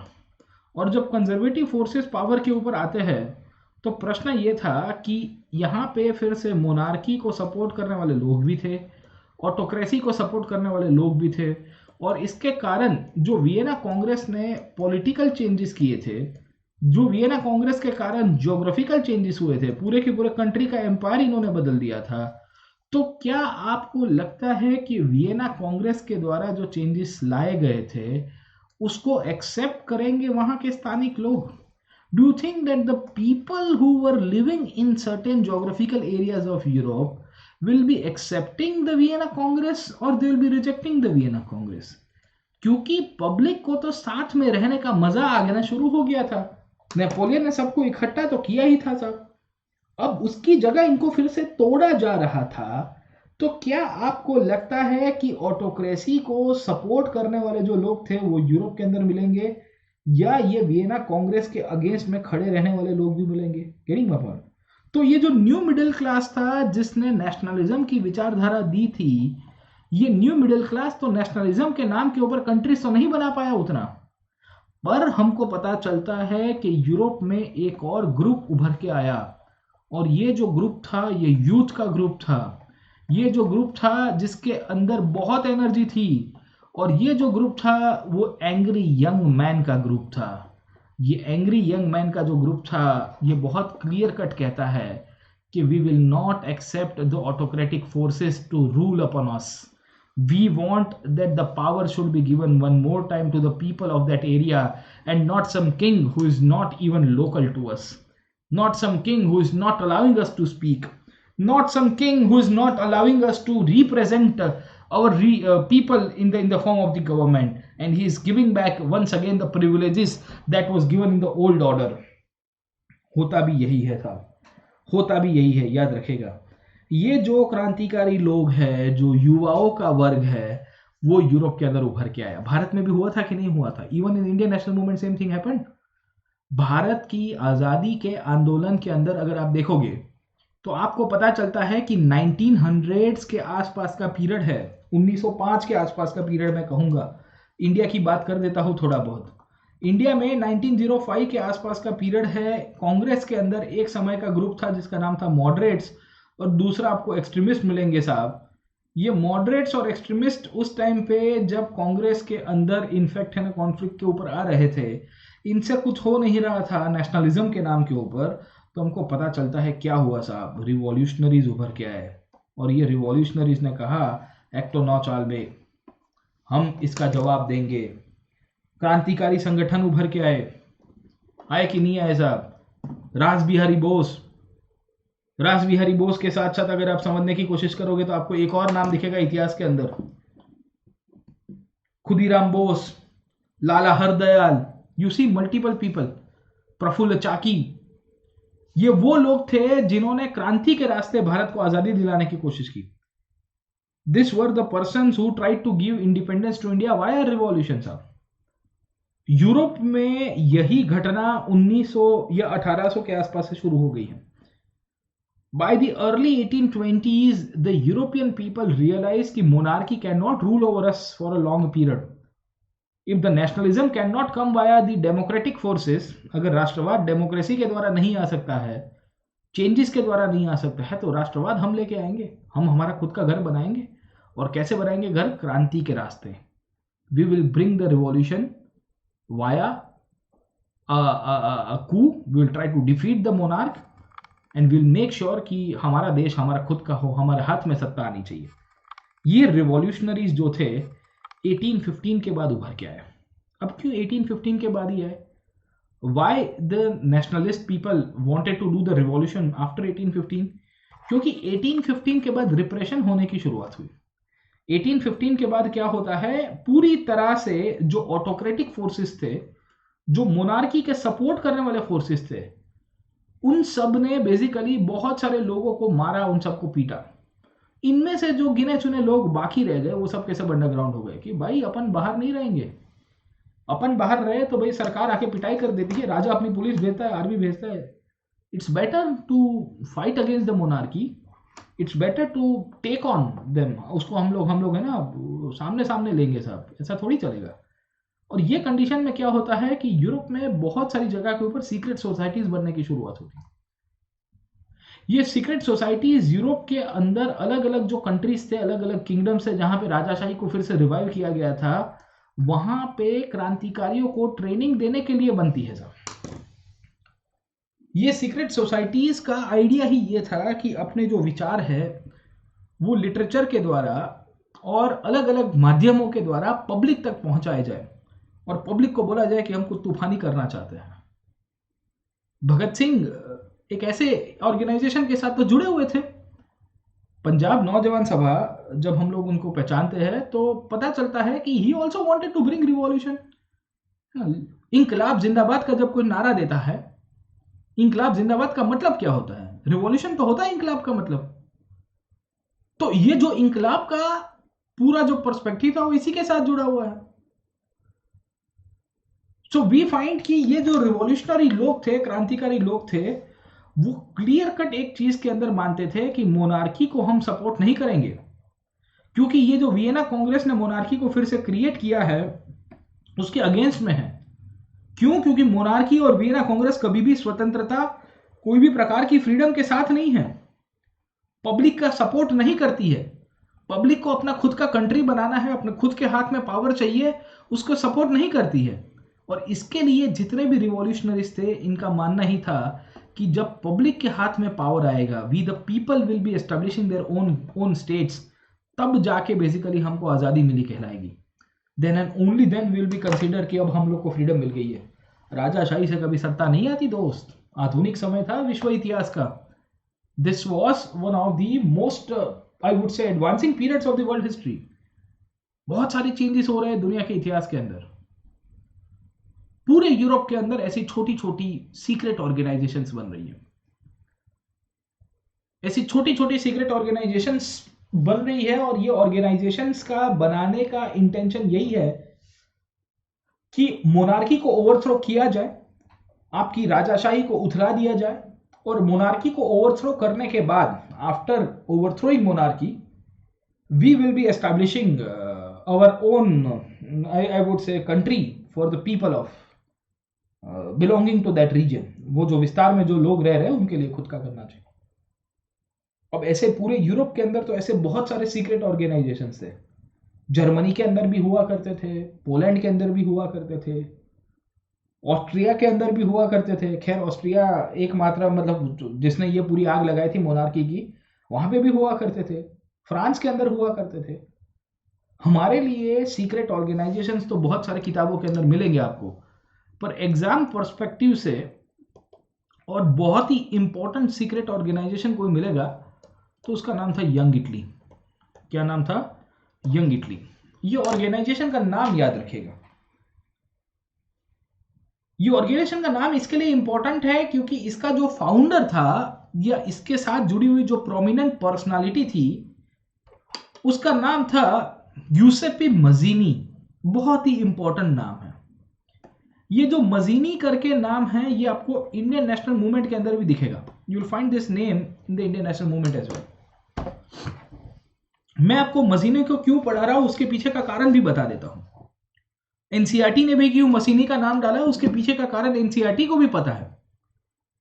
Y Mazzini is very important personality when we try to understand the whole revolutionary activities in Europe. उसके पीछे फंडामेंटली एक दो चीज आपको समझाने की कोशिश करूंगा। मजीनी एक क्रांतिकारी था जिसने यंग इटली की स्थापना की थी और इसका जन्म 1807 के अंदर हुआ था जिनोआ के अंदर। अगर आपको अभी थोड़ी देर पहले का टॉपिक पता होगा तो मैंने आपको बताया कि मजीनी का जन्म 1807 के अंदर हुआ। एक जगह थी, जगह का नाम था जिनोआ, और जिनोआ का सिग्निफिकेंस क्या था तो अभी मैंने बताया कि Genoa was once upon a time part of the French empire या नेपोलियनिक एम्पायर मैं कहूंगा, क्योंकि नेपोलियन ने अपने अंडर में लेने की कोशिश की थी इसको। पर जब 1815 के अंदर वियना कांग्रेस की घटना होती है, याद आया कि नहीं आया, तो उसके बाद हमको पता चलता है कि ये जो पूरी की पूरी जिनोआ थी ये पीडमोंट को दे दिया जाता है। अब piedmont was a state of Italy. ये इटली का एक राज्य हुआ करता था और ये राज्य की खासियत ये थी कि यहाँ पे भी जो मोनार्क हुआ करते थे वो इटालियन ओरिजिन के थे। He was of the Italian origin. Mazzini चाहता था कि इटली के जितने भी डिफरेंट स्टेट्स है उसमें पीडमोंट तो चलो इटाली के राजा के द्वारा ही कंट्रोल में है, पर बाकी there are other states in Italy which are controlled by the foreign rulers and he wanted कि there should be unification of Italy and Italy को इटली के राजा के द्वारा या इटली की प्रजा के द्वारा शासन चलाना चाहिए। और इसके कारण 1807 से ही मजीनी ने जब से अपनी एक्टिविटी की शुरुआत की थी, वी फाइंड कि मजीनी धीरे धीरे पॉलिटिकल एक्टिविटीज में आ गया। ये पॉलिटिकल एक्टिविटी में मजीनी ने यंग इटली के पहले एक और संस्था के साथ अपना जुड़ाव दिया था जिसका नाम था Carbonari. Carbonari was a body जो बेसिकली कोल प्रोडक्शन जो यूनियन था उसी का पार्ट था। कोयला और ये सब बनता है ना सब, और वहां पे भी इन्होंने बहुत सारे आंदोलन भी किए थे अगेंस्ट द फॉरेन रूलर्स जहां पे ये लोग रहते थे। इनफैक्ट मजीनी 1807 में जन्मा और करीबन 23 साल या 24 साल की उम्र में मजीनी ने पहली बार इटली के अंदर क्रांति में भाग भी लिया। अब ये क्रांति क्या है थोड़ा बहुत आपको समझाने की कोशिश करूंगा। होता यह है कि 1815 में पूरे यूरोप के अंदर मोनार्की और ऑटोक्रेसी को एस्टैब्लिश कराने की बात की गई, पर यूरोप के लोग इससे खुश नहीं थे और इसी के कारण 1830 के अंदर सबसे पहले आपको एक छोटी क्रांति मिलेगी where in certain regions of Europe like the Belgium and Netherlands, like Italy and also little bit in German area there was a big revolution or small revolution, the July 1813 revolution। ये 1830 का जो revolution था ये revolution इतना significant था क्योंकि ये revolution के द्वारा हमको पता चल रहा है कि इटली के अंदर का जो यूथ था उसके अंदर की आग बाहर आ चुकी थी। The youth of Italy participated in a big way in the 1830 revolution. Mazzini was also one such person who had participated into the 1830 revolution because he wanted to overthrow the foreign rulers over Italy and he wanted the power should be given to the Italian people. खैर मजीनी की पिटाई हो गई। मजीनी को पता चल गया कि बेटा अब यहाँ रहेंगे तो मौत आ जाएगी हमारी। मजीनी लेफ्ट इटली, सो इटली छोड़ देता है और 1831 के अंदर एग्जाइल में चला जाएगा। वहाँ पे लिगुआरिया करके जो जगह है वहाँ पे उसने भाई साहब ने क्रांति करने की कोशिश की थी। उसके बाद मजीनी सोचता है कि कुछ करेंगे, आज नहीं तो कल, आज नहीं तो कल समय आएगा। 1833 के आसपास का पीरियड आया और मजीनी ने एक बॉडी बनाई जिसका नाम था यंग इटली और एक और बॉडी बनाई जिसका नाम था यंग यूरोप। यंग इटली के अंदर जो इटली का यूथ था उसको जोड़ा गया, सीक्रेट ऑर्गेनाइजेशन था, अंडरग्राउंड बॉडी थी, और कहा गया कि हमको रिवॉल्ट करना है, हमको क्रांति करनी है। यंग यूरोप के अंदर मजीनी ने अपने जैसे जो यूथ थे, जो यूरोप के अलग अलग रीजन से बिलोंग करते थे, वो चाहे पोलैंड से हो गया, फ्रांस से हो गया और कहीं से हो गया, उन सबको इकट्ठा किया और कहा कि we should be united and we should do a revolt against the foreign kingdoms who are ruling over us. And this is one of the reasons the young Italy became a very important body for the revolution. मजीनी एक ऐसा leader के रूप में उभर के आया जिसने Italy में क्रांति की जो कल्पना थी वो करने की पूरी प्लान भी की, और इसके कारण जब भारत की आज़ादी की बात हो रही थी तो हमको पता चलता है कि 1900s के आसपास का पीरियड था, और भारत के अंदर भी बेसिकली एक संस्था बनती है जिसका नाम था अभिनव भारत। ये जो अभिनव भारत जो थी that was similar to the young Italy. ये अभिनव भारत नाम की जो संस्था है 1900 के आसपास आपको मिलेगी, विनायक सावरकर के द्वारा बनाई गई संस्था। Savarkar was so much inspired by Mazzini. Savarkar को लग रहा था कि अगर इटली में बैठा बैठा 1820 के दशक में एक नौजवान ये कर सकता है तो हम भी भारत के अंदर करेंगे। 1900 का समय तो काफी एडवांस हो चुका था। 1820s में तो उतना इंफ्रास्ट्रक्चर नहीं था, उतनी आइडियाज को प्रोपोगेट करने के लिए, लोगों को अपने साथ जुड़ने के लिए आपके पास उतने मीन्स ऑफ कम्युनिकेशन नहीं थे। You did not have the modern means of communication at that time. Still you were able to convey and eventually impact the people कि आप हमारे साथ जुड़िए। So we are trying to bring revolution. Savarkar was so much fascinated. Savarkar तो छोड़ दो साहब, ठीक है, आपको तिलक जैसे लोग मिल जाएंगे who were fascinated by मजीनी। बाल Gangadhar Tilak also wrote about मजीनी। लिखा साहब, तिलक ने लिखा, लाजपत राय जैसे लोगों ने लिखा मजीनी के बारे में, लाला लाजपत राय जैसे लोग। तो आप सोचिए कि कितनी सारे मजीनी इंपैक्ट करती है इंडिया स्ट्रगल के लीडर के अंदर, क्योंकि मजीनी एक ऐसा कैरेक्टर है, एक ऐसी इंपॉर्टेंट पर्सनालिटी है जिसने इटालियन यूनिफिकेशन में रोल प्ले किया। हम लोग पढ़ेंगे कि कैसे इटली का यूनिफिकेशन होता है आगे के क्लासेस के अंदर, अभी नहीं पढ़ा रहा हूं मैं आपको, क्योंकि आगे का जो 4th नंबर का जो टॉपिक है that is related to the Italian unification only. पर आपको यह समझा रहा हूं कि मजीनी जैसे लीडर्स कहां से उभर के आते हैं समाज के अंदर। मजीनी बहुत क्लियर कट कहता है कि आपके यहां पे यूथ को इकट्ठा होना पड़ेगा, तब जाके इनफैक्ट प्रजा के हाथ में सत्ता आ सकती है। और इटली जिसको पूरी तरह से डिस्ट्रॉय कर दिया था, किसने डिस्ट्रॉय किया था? वियना सिस्टम ने। इटली को, नॉर्थ इटली को डिवाइड कर दिया, साउथ इटली को डिवाइड कर दिया, सेंट्रल इटली को डिवाइड कर दिया। मजीनी चाहता था कि ये सब कुछ इकट्ठा ना होना चाहिए, this can not be some kind of geographical entity.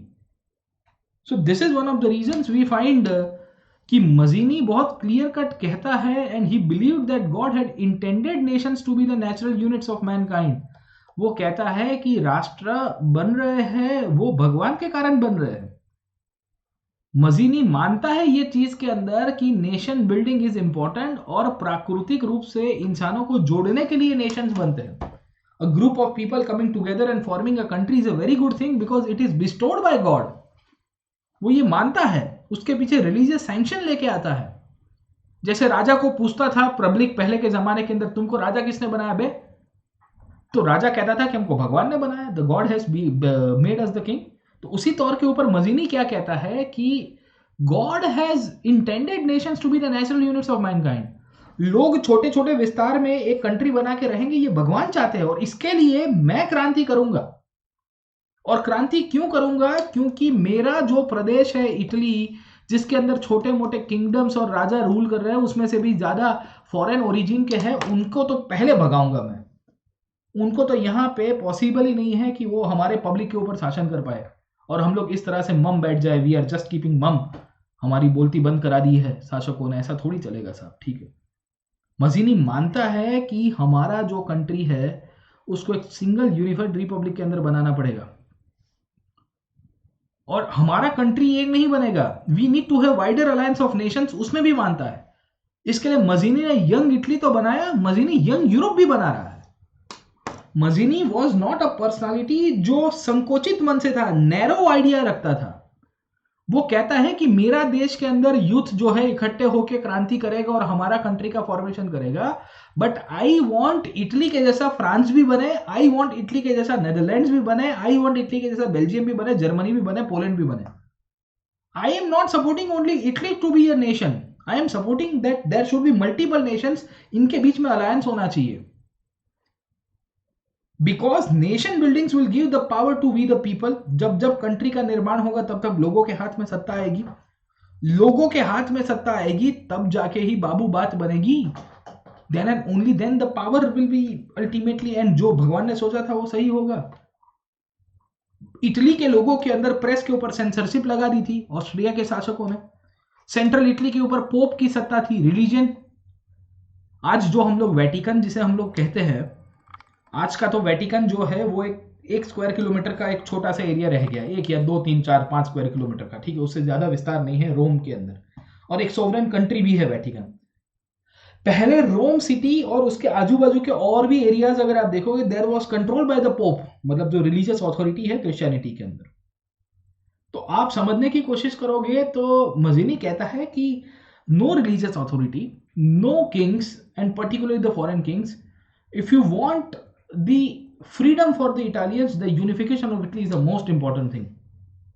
Unification यही होगा तब जाके इटली को स्वतंत्रता मिलेगी, इटली के लोगों को सत्ता मिलेगी, रियल सेंस के अंदर अथॉरिटी उनके हाथ में होगी। और मजीनी ने जब यंग इटली बनाया, उससे मोटिवेट होकर जो यंग यूरोप नाम की ऑर्गेनाइजेशंस बनती है, पोलैंड, स्विट्जरलैंड, जर्मनी, फ्रांस, इन सब के लोगों ने भी, जो वहां का यूथ था, उन्होंने बेसिकली वहां पे डेमोक्रेसी और रिपब्लिकन आइडिया जो है उसको प्रोपोगेट करने शुरू किए। इन्होंने रैलीज की, अंडरग्राउंड मीटिंग्स की, पैम्पलेट बिकवाए। पैम्पलेट अगर आपको पता होगा साहब, एक जगह से दूसरी जगह लोगों को पैम्पलेट बिकवाए, लोगों को अपनी भाषा में बताया कि देखो तुम्हारे ऊपर एक फॉरेन पावर बैठा हुआ है, या तुम्हारे ऊपर भले तुम्हारा लोकल पावर बैठा हुआ पर तुम्हारा शोषण कर रहा है। The king who is ruling over you, he is exploiting you. The king who is ruling over you is trying to ultimately, trying to rule over you, and he will not give you power anytime sooner. Monarchy को हटाओगे तब जाके ही आपको सत्ता मिलेगी अच्छी वाली। Democratic Republican ideas propagate किए, और मजीनी के द्वारा जो उसके साथी गण थे, उन्होंने मोनार्की को इतना अपोज किया, डेमोक्रेसी और रिपब्लिकन को इतना आइडिया दिया, तो ये जो कंजर्वेटिव एलिमेंट्स हैं उनको तो डर लगता था। मजीनी 1830s के अंदर इतना प्रोमिनेंस के ऊपर था, उसके आइडियाज। इसके कारण मेटरनिक क्या कहता है कि ही is the most dangerous enemy of our social order. क्या कहता है मेटरनिक कहता है कि भाई ये बंदा तो हमारा पूरा जो प्रक्रिया और हमने जो ऑर्डर बनाया है, जो पूरी की पूरी प्रोसेस बनाई है, उसको तोड़ने वाला बंदा है। Most dangerous, he is the most dangerous enemy of our social order. You can imagine कि क्या बोल रहा है ये, ठीक है। तो ये सिचुएशन यहाँ पे होती है, this was the situation, and this is one of the reasons. हमको पता चल रहा है कि मजीनी का जो इम्पैक्ट है कितना बड़ा रहा होगा। How Mazzini eventually would have created one of the biggest of the impacts in the minds of the European people through his idea of nationalism and revolutionarism. Getting my point है ना? तो आप देखिएगा कि यहाँ पे मजीनी और यंग यूरोप के जो भी फेम्बर लोग हैं, वो 1830s के अंदर बैठे हैं, and they are trying to discuss it out कि क्या करेंगे साहब, ठीक है। मजीनी का जन्म बाय द वे 1807 के अंदर हुआ था, मतलब जब यंग यूरोप बना तब वो गिन के पकड़ के चलिए 26-27 साल का नौजवान होगा, he will be hardly 26-27 years old, and how he thought about controlling this region. Getting my point है ना? अब होता क्या है आप समझने की कोशिश करिए।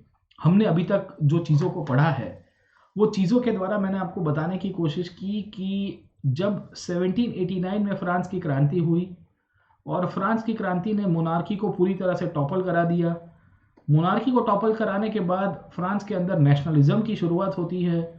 जब नेशनलिज्म की शुरुआत हुई, और बेसिकली जो नेपोलियन था, नेपोलियन ने आके फ्रेंच रिवॉल्यूशन की जो पूरी आइडियाज़ थे यूरोप के अंदर प्रोपोगेट किए। 1815 के अंदर आते आते हमको पता चला कि फिर से मोनार्की नाम की फोर्सेस उभर के आए, और मोनार्की ने फिर से कंजर्वेटिव्स के हाथ में पावर दे दिया। ये कंजर्वेटिव्स इवेंचुअली बेसिकली क्या करते हैं, वियना के अंदर कांग्रेस करेंगे, और वियना कांग्रेस के बाद लोगों के हाथ में से सत्ता छीन लेंगे।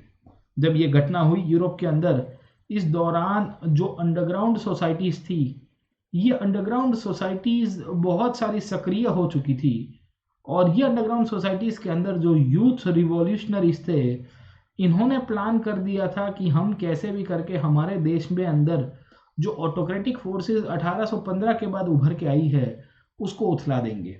And this will create a big impact कि जब वियना के अंदर कांग्रेस तो इनफेक्ट हो जाती है, वियना कांग्रेस होने के बाद continuously within few years in the year 1830 and in the year 1848 we find two big revolutions। और ये revolutions क्यों हुए?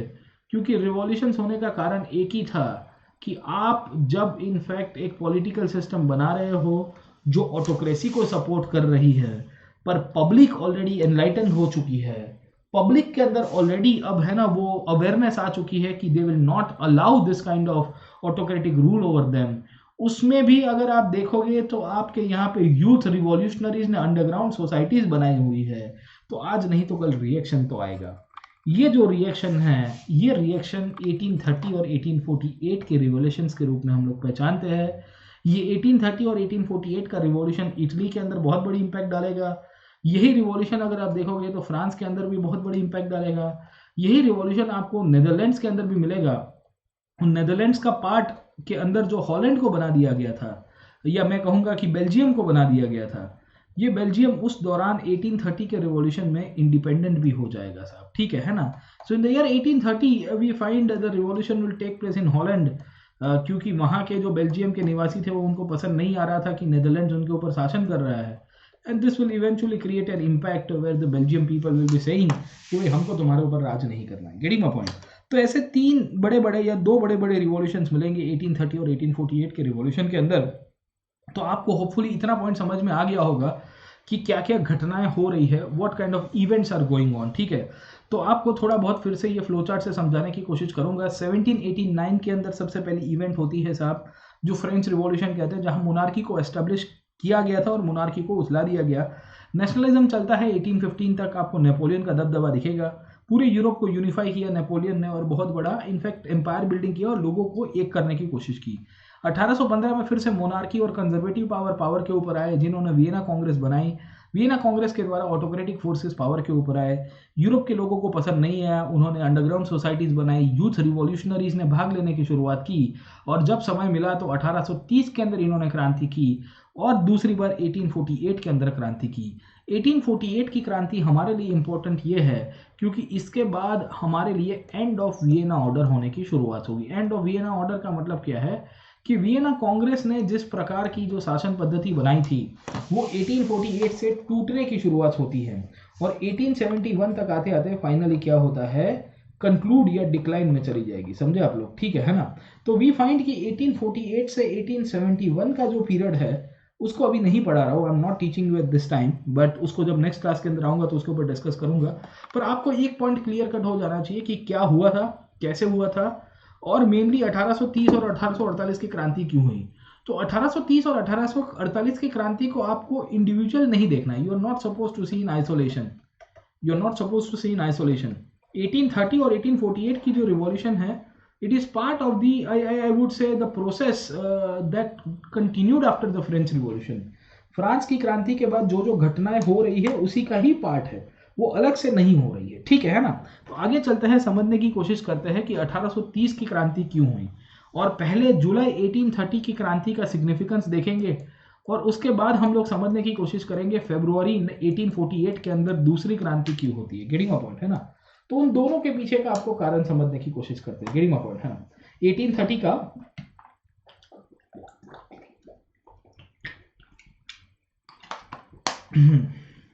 so what I was teaching you, I was trying to explain you कि why the 1830 revolution took place and what was the significance behind the same, और उसके पीछे के क्या क्या कारण आपको मिलते हैं, ठीक है। अब होता क्या है कि यूरोप में मैंने आपको बताया कंजर्वेटिव्स ने पावर गेन करना शुरू किया 1815 ऑनवर्ड से। 1815 से कंजर्वेटिव रीजन पावर के ऊपर आई। इन्होंने बेसिकली लिबरलिज्म और नेशनलिज्म को दबाने की कोशिश की। प्रॉब्लम ये होता है कि when they try to suppress the liberal forces and the nationalist forces, it created the condition of revolutions. समझे आप लोग?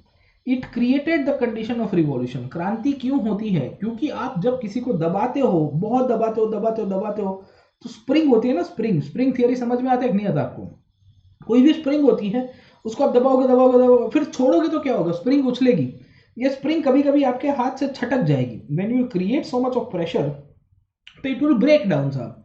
तो यूरोप के अंदर भी यही हुआ कि इटली, जर्मनी, ऑटोमन एम्पायर के बहुत सारे साम्राज्य था, पोलैंड का एक बहुत बड़ा इनफैक्ट है ना रीजन था जो रशिया के बाद के अंदर आता था। वहां पे जो ऑर्थोडॉक्स मोनार्की और जो पुरानी शासन पद्धति के जो लोग थे, जिन्होंने वहां पे इनको दबाने की कोशिश की, उसके कारण क्या होगा? रिवॉल्यूशन होने की शुरुआत होगी। और ये रिवॉल्यूशन क्यों होता है? क्योंकि 1830s तक आते आते पूरे यूरोप के अंदर एनलाइटनमेंट आ चुका है। एनलाइटनमेंट समझ में आता है? लोगों के अंदर बुद्धि आ चुकी है, आपके रिवॉल्यूशनरीज एक्टिव हो चुके हैं, आपके यहाँ पे न्यू मिडिल क्लास उभर के आ चुका है। ये जो न्यू मिडिल क्लास है, इसको समझ में आ रहा है कि भाई साहब, हमारे ऊपर जो बंदा शासन कर रहा है वो कोई हमारे भले के लिए नहीं काम कर रहा है। And this is one of the reasons in the 1830s there was a group of liberal nationalist, there was a group of revolutionaries underground people जो मिडिल क्लास से बिलोंग करते थे। बहुत सारे टीचर्स थे, बहुत सारे क्लर्क्स हुआ करते थे, बहुत सारे व्यापारी थे जो मिडिल क्लास से बिलोंग करते थे। इन सब ने डिसाइड किया कि we will not tolerate the autocratic forces over us. हमारे ऊपर बैठ के एक राजा तांडव कर रहा है, इसको हम नहीं स्वीकारेंगे, कभी नहीं स्वीकारेंगे। Will not accept this and this will be the primary reasons we see कि 1830 तक आते आते सबसे पहले क्रांति आपकी होने की शुरुआत होती है। अब क्रांति सबसे पहले कहाँ होगी साहब? ठीक है, तो सबसे पहले 1830 की क्रांति जो है वो फ्रांस के अंदर ही होने की शुरुआत होगी। अब ऐसा क्यों होता है? Why this will happen eventually in France साहब? ठीक है, तो फ्रांस में सबसे पहले रिवॉल्यूशन कब हुआ था? तो प्रीवियस क्लास में मैंने आपको बताया था, या अभी भी थोड़ी देर पहले बताया, कि सबसे पहले जो फ्रांस के अंदर रिवॉल्यूशन होता है बर्बन डायनेस्टी के सामने, वो था 1789 के अंदर, राइट? ये बर्बन डायनेस्टी एक ऐसी डायनेस्टी है मेनली जो इनफैक्ट बहुत डोमिनेटिंग थी, और इसको उथला के फाइनली रिवॉल्यूशन हुआ था और बहुत बड़ी लैंडमार्क इवेंट बोली गई थी वर्ल्ड के हिस्ट्री के अंदर। अब कहानी ये चलती है कि ये जो बर्बन डायनेस्टी थी, इसको 1815 के अंदर रिवाइव किया गया था।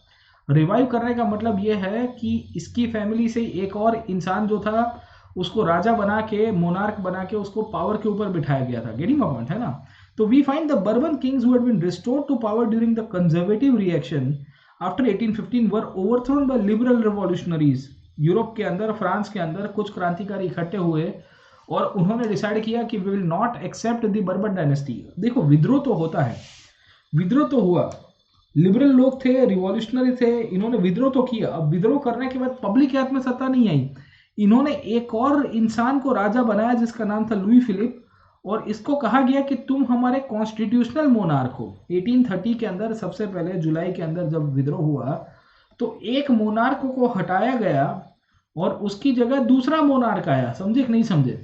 सो ऐसा नहीं हुआ कि पूरी तरह से लोकशाही आ जाए, पर पहले का मोनार्क जो 1815 के बाद आता है, जो ऑटोक्रेटिक मोनार्क था, क्योंकि वो वियना कांग्रेस के रूप में आया था, 1830 के अंदर जब बेसिकली क्रांति होती है और एक नए राजा को सत्ता के ऊपर बिठाया गया, लुई फिलिप को, उसको संवैधानिक राजाशाही के रूप में लाया गया, कॉन्स्टिट्यूशनल मोनार्क के रूप में लाया गया।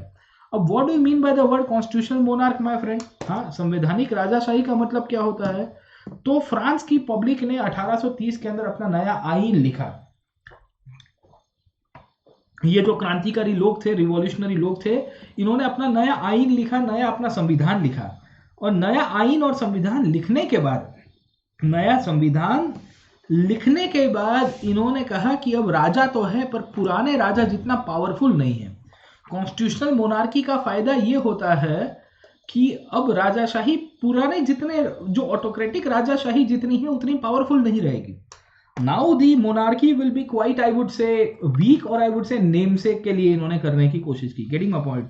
1830 के अंदर जब फ्रांस के अंदर पब्लिक ने विद्रोह किया अपने राजा के सामने, तो यूरोप के दूसरे प्रदेश के लोग थे, वो क्यों चुप बैठेंगे? मेटरनिक इनफैक्ट जब ये चीजें देख रहे हैं और मेटरनिक को पता चला कि फ्रांस में क्रांति हुई, और तो मेटरनिक को पता था कि भाई साहब अब फ्रांस की क्रांति जो है फिर से दूसरे रीजन्स के अंदर फैलेगी, क्योंकि फ्रांस के लिए मेटरनिक ने बहुत क्लियर कट कहा था कि when France sneezes the rest of Europe catches cold, जब फ्रांस को छींक आती है तो पूरे यूरोप को सर्दी जुकाम हो जाता है। ये तो कोरोना जैसा था साहब, ठीक है ना। तो फ्रांस की क्रांति वो similar to the corona virus, समझे आप लोग, ठीक है। तो फ्रांस की क्रांति की खासियत ये थी कि भाई साहब जो कोविड है उसके जैसा काम कर रहा है कि जब यहाँ किसी को इन्फेक्ट है ना, किसी ने छींक खा ली, अब तो मास्क तो उस टाइम पे पहनते नहीं थे साहब, तो फ्रांस ने छींक खाई और पूरे यूरोप को जुकाम लग गया साहब। ऐसा क्यों कहा था? क्योंकि फ्रांस के अंदर जब दूसरी बार राजा को 1830 के अंदर टॉपल कराया गया for the second time the monarchy and the Bourbon dynasty, the same old bourbon dynasty that was humiliated in the 1790s, वही बर्बन डायनेस्टी के राजा को टॉपल कराया गया, तो पता ही था कि इसकी आग अब कहीं और लगने वाली है। इसके लिए मेटरनिक कहता है कि जब फ्रांस इनफेक्ट स्नीज करता है पूरे यूरोप को मेनली क्या क्या होता है साहब, ठीक है ना, जहां जहां इनफैक्ट यूरोप के अंदर दूसरे रीजन से वहां पे आग फैलती है और वही चीज हमको यहाँ पे देखने को मिलेगी। Getting my point. 1830 और 1848 के जो रिवॉल्यूशंस की जो शुरुआत हुई उसमें 1830 का रिवॉल्यूशन सबसे पहले हुआ। 1830 का रिवॉल्यूशन हमारे लिए इंपॉर्टेंट क्यों है? क्योंकि 1830 के रिवॉल्यूशन के द्वारा सबसे पहले फ्रांस के अंदर इम्पैक्ट पड़ा और France got converted into a constitutional monarchy. France के अंदर क्या आया साहब? संवैधानिक राजाशाही की शुरुआत हुई साहब, ठीक है।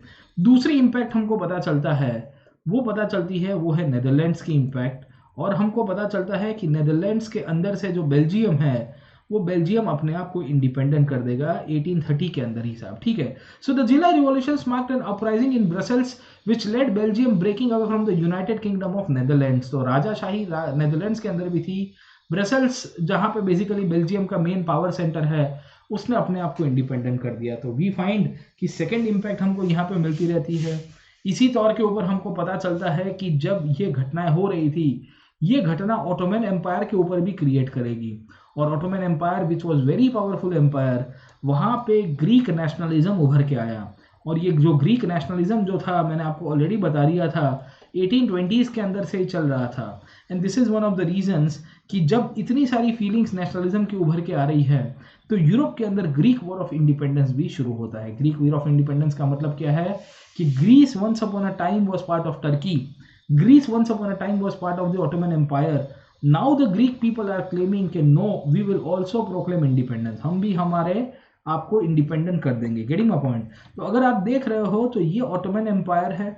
1815 के अंदर ऑटोमन एम्पायर का इतना बड़ा साम्राज्य था, Serbia, Romania, Bulgaria, Crete, Cyprus, Greece, Mesopotamia, Palestine, Egypt, including Tunis वाला रीजन है, ये सब कुछ, नॉर्थ अफ्रीका भी इनफैक्ट कहीं ना कहीं आपको ऑटोमन एम्पायर के पार्ट के अंदर मिलेगा। And over a period of time, जैसे जैसे समय आगे गया, तो 1820s के अंदर हमको पता चल रहा है कि ये जो ग्रीस के लोग हैं इन्होंने डिसाइड किया कि हम लोग इनके सामने नहीं रहेंगे, we will not accept the Ottoman hegemony over us. ये जो ऑटोमन जो टर्क लोग हैं, जो टर्की के शासक है, जो हमारे ऊपर पूरा साम्राज्य विस्तरण कर रहे हैं, इनको हम लोग नहीं स्वीकारेंगे। And this will create an impact, and this is how we come to know कि वियना कांग्रेस के रिएक्शन के रूप में, इसके रिएक्शन के रूप में 1830 का जब रिवॉल्यूशन हुआ, ये रिवॉल्यूशन ने सब जगह के ऊपर आग लगाई। ये आग आपको नेदरलैंड्स के अंदर मिलेगी जहां से बेल्जियम इंडिपेंडेंट हो गया। ये आग आपको फ्रांस के अंदर मिलेगी जहां पे कॉन्स्टिट्यूशनल मोनार्की की शुरुआत होती है। ये आग आपको ग्रीस के अंदर लगेगी जब पता चलता है कि ग्रीस ने 1820s के दौरान पूरा का पूरा एक नेशनलिज्म की जो आइडियोलॉजी है, ये नेशनलिस्ट मूवमेंट है, उसको आगे चलाया और ऑटोमन एम्पायर से अपने आप को मुक्त कराने की कोशिश की। तो यू इमेजिन कि कितनी सारी घटनाएं, कितने सारे इवेंट्स हमको यहाँ पे दिख रहे हैं जो कंटिन्यूसली इस दौरान हो रहे थे, और आपकी जो नेशनलिज्म की जो आइडियोलॉजी है वो कितनी पॉपुलर हो रही है साहब, ठीक है। So Greece which was part of the Ottoman empire since the 15th century, मतलब आप देखिए 1450s के दशक से Greece was part of the Ottoman empire. उसने अपने आप को 1820s में फाइनली इंडिपेंडेंट करा दिया। मतलब करीबन 400 साल तक ग्रीस के जो निवासी थे, जिनको ऑटोमन एम्पायर के अंडर में रहा गया था, उन्होंने डिसाइड किया कि हम भी अपने आप को इंडिपेंडेंट करेंगे। और ये क्यों करेंगे? क्योंकि यूरोप में जो क्रांतिकारी घटनाएं हो रही थी उसकी छींक, मैंने आपको बताया था, फ्रांस की छींक सबको आती है। ग्रीस के लोग भी 1821 के अंदर अपने आप को इंडिपेंडेंट कराने की कोशिश करेंगे। ग्रीस के अंदर बहुत बड़ा क्रांतिकारी संगठन इनफैक्ट उभर के आया। बहुत सारे ग्रीक लोग जो बाहर रह रहे थे, जो मेनली अपने कंट्री में नहीं रह रहे थे, इन्होंने भी डिसाइड किया कि हम लोग हमारे देश के लोगों की मदद करने के लिए अपने हिसाब से पैसा देते रहेंगे। जैसे भारत की आज़ादी के आंदोलन के लिए एक आंदोलन हुआ था, ये एक विद्रोह का प्लान किया गया था जिसे हम लोग कहते थे गदर। गदर के दौरान भी हमको यही पता चला कि बहुत सारे नॉन रेसिडेंशियल इंडियंस थे जो अमेरिका के अंदर रहते थे, जो कनाडा के अंदर रहते थे। इन लोग ने भी बेसिकली भारत में क्रांति लाने की कोशिश की थी और भारत के लोगों को मदद करने की भी कोशिश की थी कि आप यहाँ पे क्रांति करिए, हम तुम्हारे साथ हैं। 1941-42 के बाद जब नेताजी सुभाष चंद्र बोस आज़ादी फौज का जब झंडा उठा के भारत को इंडिपेंडेंस कराने की कोशिश करेंगे, तभी भी हमको पता चल रहा था कि बहुत सारे इंडियन ओरिजिन के लोग जो फॉरेन में रहते थे उन्होंने मदद की थी। ग्रीस के अंदर भी यही हुआ कि 1821 के बाद जो नेशनलिस्ट स्ट्रगल चलता है, क्योंकि इनको पता था कि they can not live under the authority of the Ottomans for long period now, and this is one of the reasons ancient Greek culture को रिवाइव किया गया। बहुत सारे साहित्यकार, बहुत सारे कविकार, पोएट्स एंड आर्टिस्ट, ये जितने भी लोग थे, इन्होंने बेसिकली आइडिया दिया और बताया कि देखियो हमारा ग्रीक सिविलाइजेशन, जो हमारा एक यूरोपियन सिविलाइजेशन का बहुत इंटीग्रल पार्ट था, ये कभी भी एक मुस्लिम साम्राज्य के अंडर में नहीं रह सकता है। क्योंकि ऑटोमन्स, अगर आपको पता होगा, तो वो इस्लाम को फॉलो करते थे। ग्रीक जो थे, they were part of the Greek religion. फिर लेटर ऑन इन्होंने अपने आप को क्रिश्चियनिटी के अंदर कन्वर्ट किया था। And this is one of the reasons we see कि बहुत सारे लोगों का एक पूरा का पूरा संगठन बनता है जिसने डिसाइड किया कि हम फाइट करेंगे। बहुत सारे ब्रिटिश ओरिजिन लोग भी आपको यहाँ पे मिलेंगे जो ग्रीक इंडिपेंडेंस के लिए फाइट करते हैं। Lord Byron was one such person जिन्होंने बेसिकली यहाँ पे फाइट करने की कोशिश की थी 1820s के अंदर, और लड़ने भी गए थे। खैर उनका मृत्यु भी हुआ।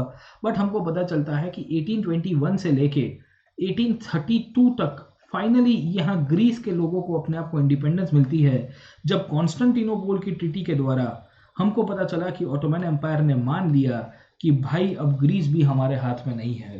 तो हमको पता चलता है कि जब जब नेशनलिज्म नाम की फोर्स उभर के आएगी, तो we see the redrawal of boundaries. ये रीड्रॉल ऑफ बाउंड्रीज के अंदर हमको पता चला कि नेदरलैंड्स टूट जाता है। ये रीड्रॉल ऑफ बाउंड्रीज के अंदर हमको पता चलता है कि ग्रीक नेशनलिज्म भी बहुत आगे आएगी। पर अभी भी पिक्चर अभी बाकी है मेरे दोस्त, क्योंकि इटली नाम का जो कंट्री है, जिसने 1830 में रिवॉल्यूशन करने की तो कोशिश की थी, इसके अंदर मजीनी ने अपनी जो बॉडी है उसके अंदर भी पार्ट लेने की कोशिश की थी। पर इटली के अंदर 1830 का जो रिवॉल्यूशन था उसको सक्सेस नहीं मिल पाता है, और इसी के कारण इटली को अभी राह देखने की आवश्यकता थी। जर्मनी नाम का प्रदेश जो था, उसने भी बेसिकली 1830 के अंदर ज़्यादा कुछ नहीं कर पाया। जर्मनी को भी अभी राह देखने की आवश्यकता थी। तो वी फाइंड कि 1830 का रिवॉल्यूशन जो था, that was fruitful to many areas, particularly the Belgium, I would say France, क्योंकि फ्रांस के अंदर कॉन्स्टिट्यूशनल मोनार्की आ गई। अब राजा के हाथ में उतनी सत्ता नहीं रहेगी। और उसके बाद फाइनली हमको पता चला कि ग्रीस जो है एक नेशन स्टेट्स के अंदर कन्वर्ट हो जाता है। समझे आप लोग? ठीक है।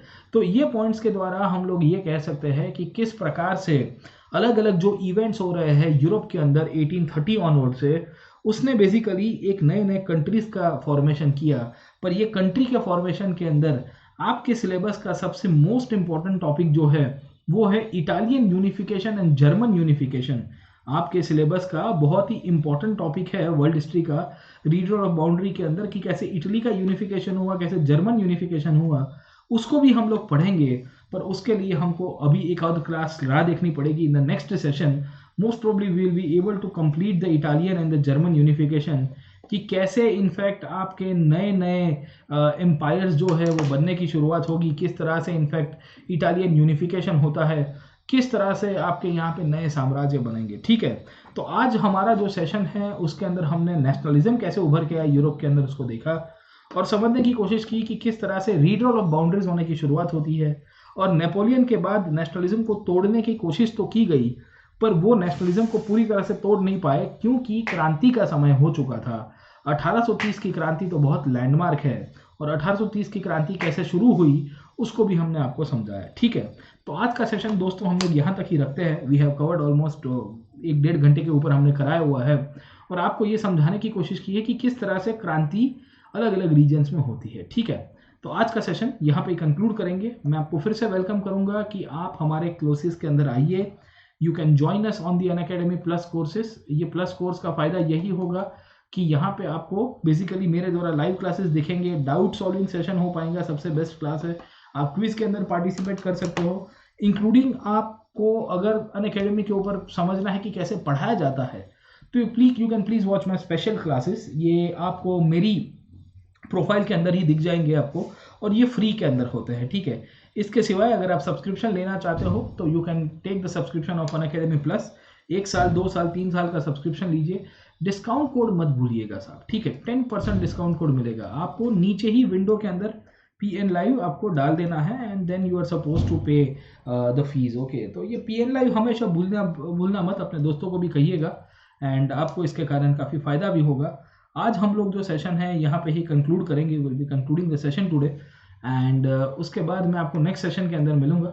Like share and subscribe to this platform, please use the discount code PN live for the 10% discount on the fees and मैं आपको नेक्स्ट सेशन के अंदर मिलता हूँ। Thank you very much, keep studying and stay safe.